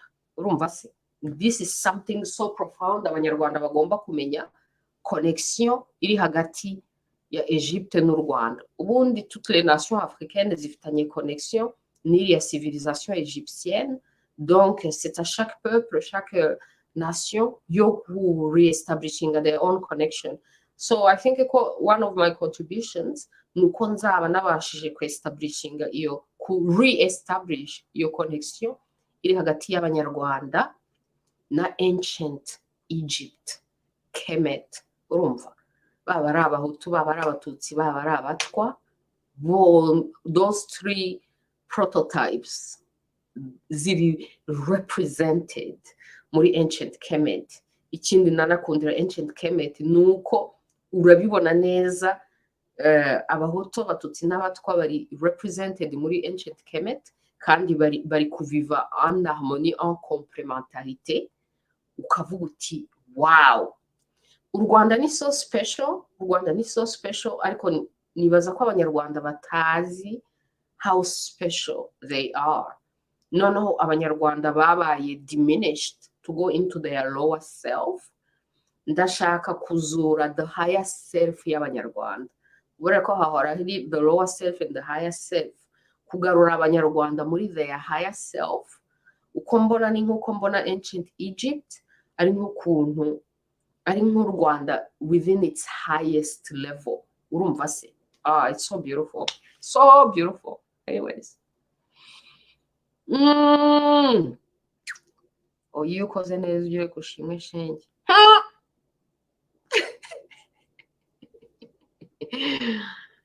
Uzansobanurira uburyo usobanura karma. Yes, I actually explain karma no muri new book. So mu magambo make, mu magambo make karma ni uriya mugani bavuga mu Kinyarwanda ngo ukora icyiza ukagisanga imbere, ukora n'ikibi ukagisanga imbere. Mbega mfete ibihano, Imana ntabwo ihana, Imana ntibera. Umuntu we ku giti cye niwe wihana. Ibikorwa byawe, ibitekerezo byawe nibyo biguhana, kuko iyo ufite ibitekerezo bibi ni wowe uba uri kwihana. Iyo ugize ibikorwa bibi ukora icyiza ukagisanga imbere, mbega ni wowe uba uri kwisentensingi, ni wowe uba witeganyirije ibihano, kuko ibyo byiza cyangwa bibi wakoze uzabisanga imbere. Urumva ko muri filozofi y'abanyarwanda karma irimo muri uwo mugani, ukora icyiza ukagisanga imbere. Iyo niyo karma y'abanyarwanda, urumva se? Ariko ntabwo kuri twebwe muri spirituality yacu ari Imana ngo izaguhana cyangwa izakohereza mu muriro. No, ni ibikorwa byawe n'umutima wawe niwo ugucira urubanza. Muri filozofi kamite egyptienne, iyo wapfuye umutima wawe niwo ushyirwa ku munzani contre la plume de Maat, justement. Noneho la plume de Maat représente les lois divines, la loi divine, donc la vérité. Niba warabayeho ukurikiza amategeko, ayo mategeko y'Imana, cyangwa se niba umutima wawe uremereye ibyaha, uremereye rumoro, uremereye ibitekerezo bibi, icyo gihe umutima wawe pèse plus lourd que la plume de Maat. Icyo gihe umutima wawe bakawujugunyira ingona. Donc sinzi niba muzi le tribunal de Osiris, bamwita Osiris, ariwe Ausares, ariwe naniyitiriye ririya zina Ausares, niwe uca urwo rubanza. Urumva se? Mais en même temps le concept ya Ausares, ariwe Osiris, ariwe umwami, ariwe nyagasani, le papyrus de Ani.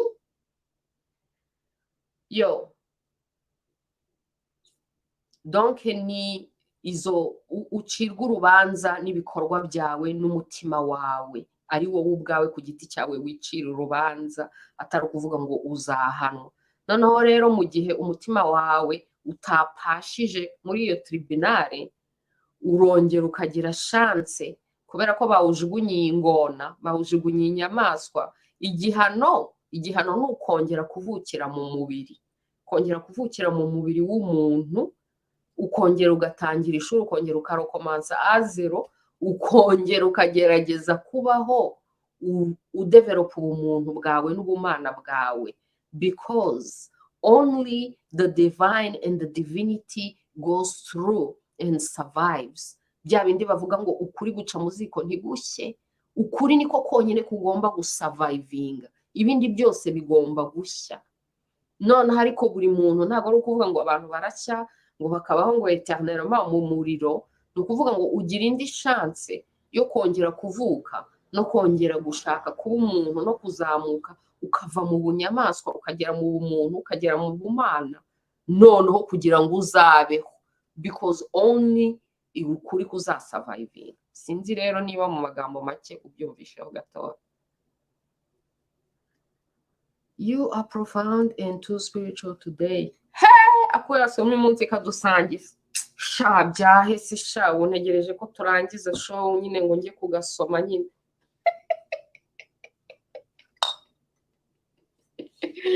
Ya ndi kunywa amazi, ya amazi y'umugisha.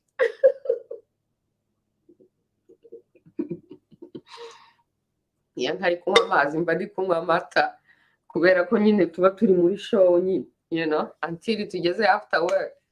Kuri birthday yanjye niwo munsi wonyine mperuka kunywa something on the show.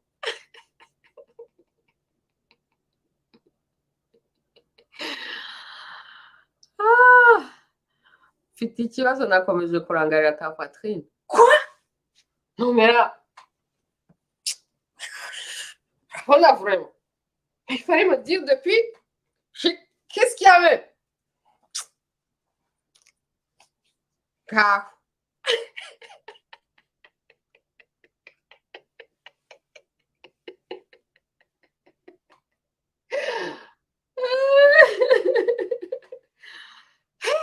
kumbe cyarayigaje abantu, uzi niba abakobwa barangaye ubu n'abagabo byo bigifashe gute? Nome ebana mbize nkora ambargo, nkora ambargo rwose.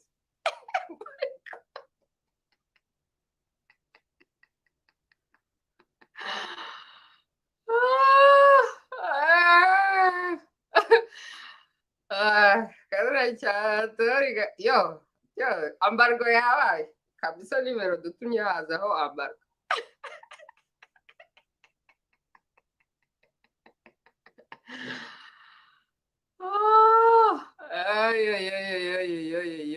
Ikibindi kiri hano, ikibindi rero gikoze mu ibumba. Ibumba ni so powerful, sinzi niba mwibuka ibintu nababwiye ku ibumba, you know. Noneho rero n'ukuntu izo tribes zose zikompletana, bamwe bakora ibumba, abandi bakora agriculture, nayo ni science, abandi bakora korora inka. Like those three things complete each other. No, it's so deep. Evan, erega ibintu byose ni spiritual. Ntuzakaga muri kumbwira ngo ndi kuvuga ibintu biri spiritual. Evan, donc natangiye muri ubu nsigaye ndi political commentator na spiritual commentator. Kubera ko nahereye muri politike, ariko noneho nkabona politike idahagije, noneho ngo mba oblige yo kuzamuka muri spirit. Ariko mujye mwibuka ko n'abaje kudukoloniza nabo baje baratwatatse politikemo, ariko noneho nyuma babona neza ko batazapfa babashije kudufata koko baciye muri politike gusa. Babigenza gute? Bazana noneho na spirituality, niko kuzana amareligion na za churches muri Afrika. Urumva se, kuko nabo bazi neza ukuntu spirituality ari so important, baba oblige yo kurenga politike, noneho banatwataka no muri spirituality. Sha ubushyuhe buranyishe rwose, donc nari mbakoreye ambargo, ariko kubera ubushyuhe nyine nta kundi byagenda. Ubwo aba amabere yanjye ari kuderanje nyine, ubwo none se twabigenza gute?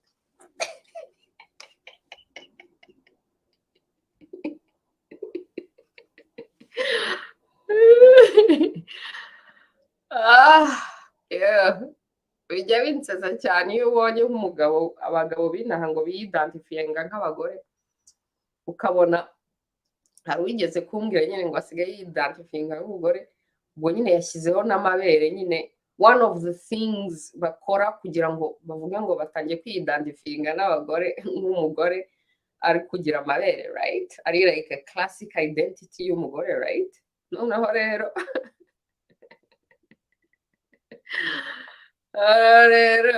nuko icyo gihe mbibutsa umugani wa kinyarwanda bari bankubise baranyirukanye.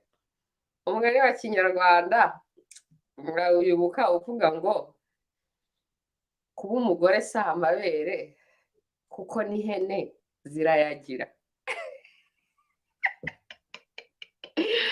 Niba uzabibwira abantu b'inaha bavuga ngo kubera ko yashyizeho amabere agahindura na demarshe ngo ubwo yabaye umugore. ngo nimbereke icyo ndi kunywa dore mudatuma amena amazi muri ntuzi gusa ntimuri kuyabona water here is it visible ni amazi do amazi y'umugezi kabisa water amazi y'umugezi atanabatije atanabatije ariko mbabwire ko nsigaye nzi kwiyengera inzoga mu rugo utahenda muzambaze mbabwire ukuntu abantu benga inzoga mu rugo for almost nothing.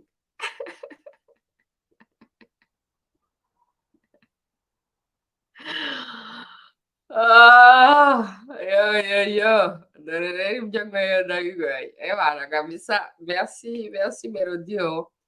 Mais toi, vraiment, il faut venir bombarder les gens avec ta beauté là. La gueule là-bas est trop belle, quoi. Il faut qu'elle vienne bombarder les gens, non?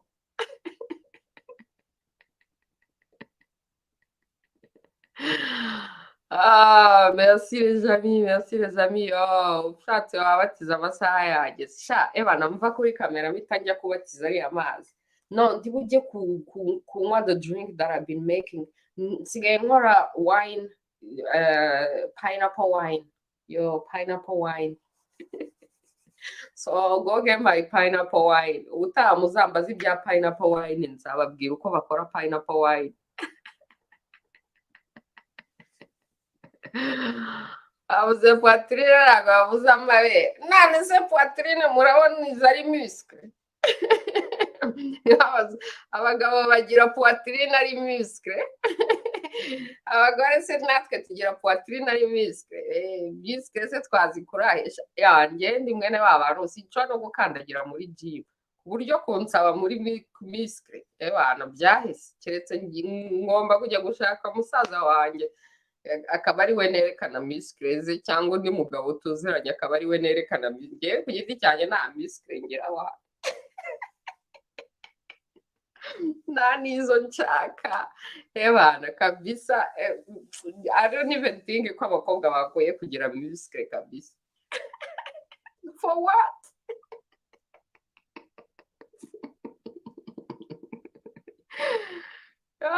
Ni amazi nyamazi bana. Iyo hari amazi abatije ndayabereka nkayababwira bana. Anyways, my people rero turabonanyeho gatoya. So ubwo turi kumwe buri kuwa gatanu mujye muza twitaramire. Nihaba hari umushyitsi tumuganirize namara kugenda dukomeze twitaramire kubera ko hariho ibibazo byinshi mu banyarwanda.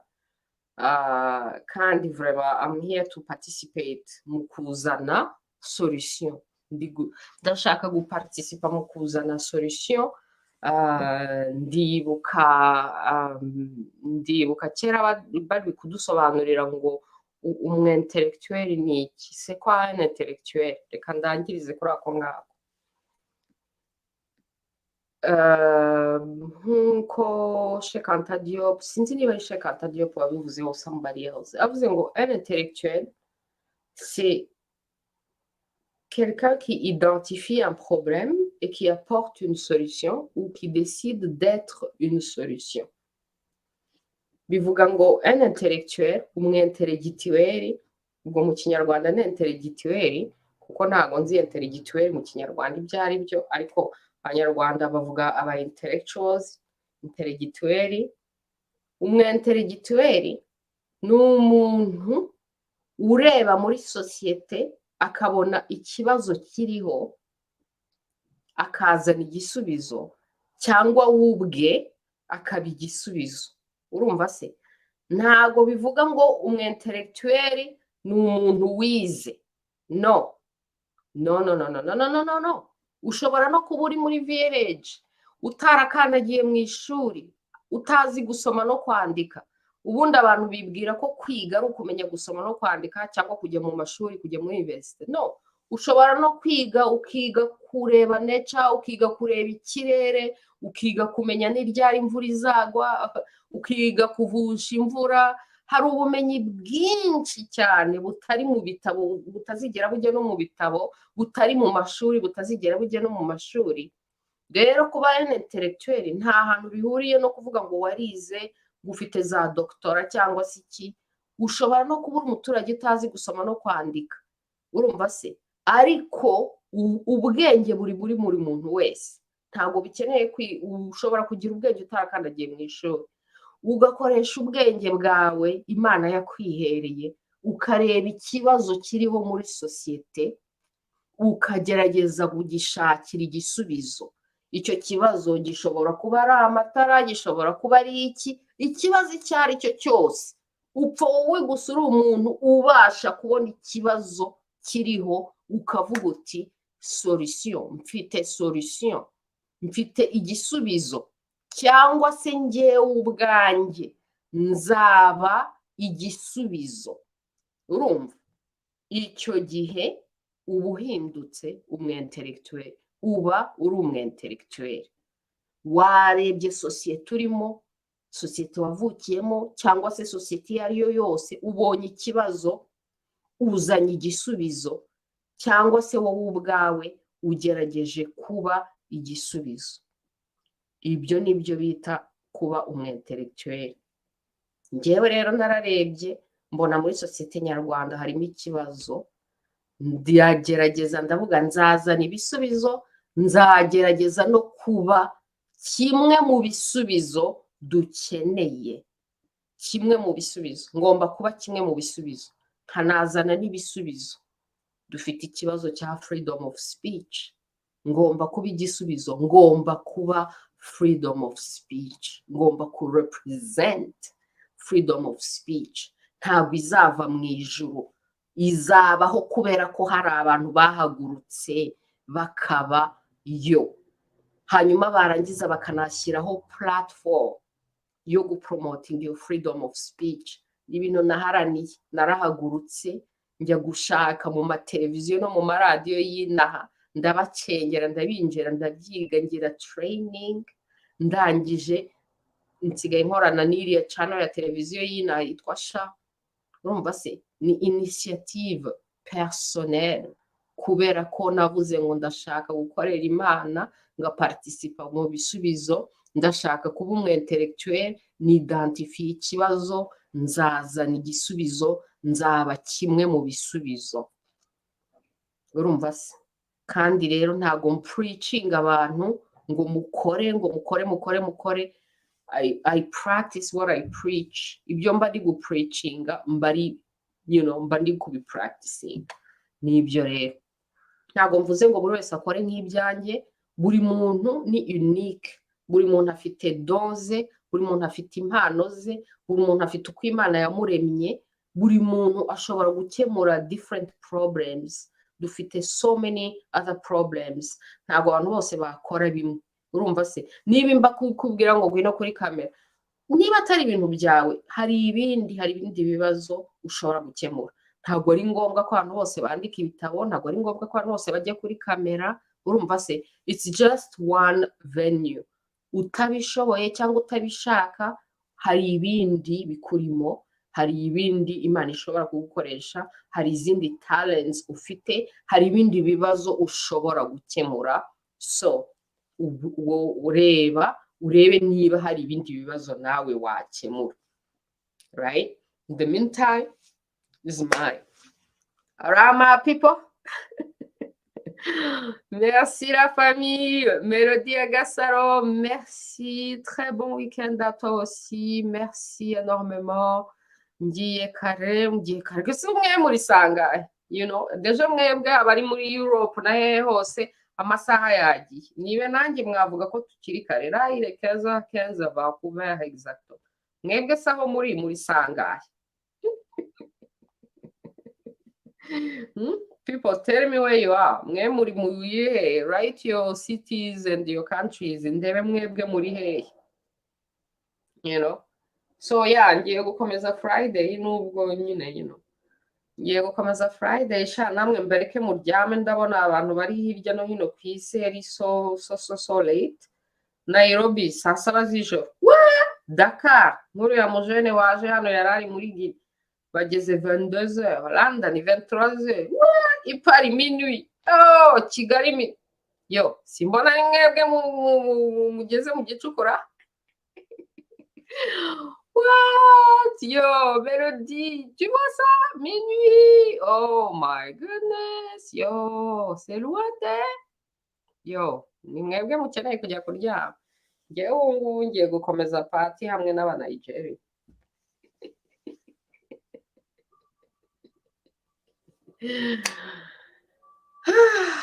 Thank you so much. Murakoze my people. Duhorana Imana, show irarangiye, turi kumwe, tuzakomeza next week. Turahari ebana, mujye mutegura ibibazo, mutubwire hanyuma nyine tubisubize, cause that's why we're here. Hanyuma rero nsaba abantu bangezeho igitabo cya Karasira, please, no, ko mutarangezaho igitabo cya Karasira basi. Hari abantu nabonye bamwe na bamwe bagifite, and then I went kuri Amazon kugira ngo ngikomande, and then nsanga kuri Amazon hariho ngo icyo mu Cyongereza. Ndashaka original yo mu Kinyarwanda. Ninde ufite original ngo ayinyoherereze bana? I really want to read, you know. Nuko reka turangirize kuri Melody hano. Ujye utubwira topic tumenye ibibazo tubaza. Yo, no, nta topic, ni free, freedom of speech, any topic, nta taboo, you know. So nta topic, nta taboo, whatever you have on your mind. None mukana surprising, kubera ko ibyo ngibyo ni nko gutrisha muri exam. So umuntu ajya muri exam, ikizamini ko kiri bugende. You know, mujya mu surprising amurebe, test me, you know what I mean? Nani uyuri buze kurota ndi? Yo, Rotimana uraraharyana. Turangiza.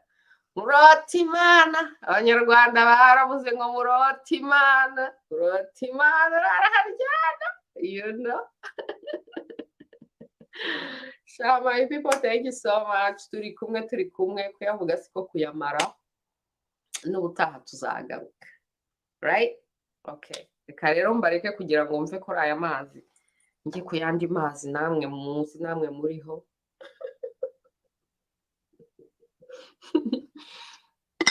Ayo mazi aza iyo akazi karangiye, hano ni akazi rega, hapa akazi tu.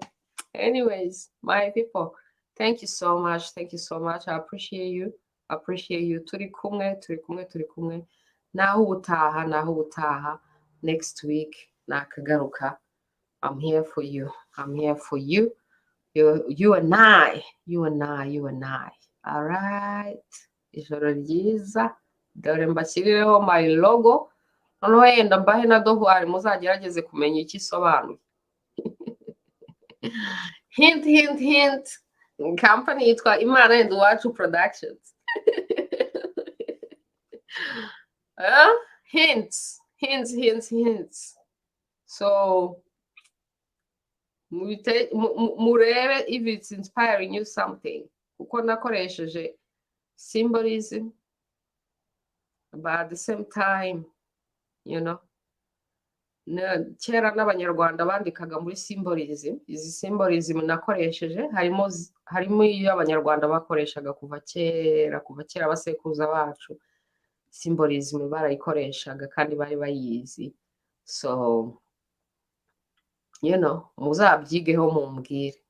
All right.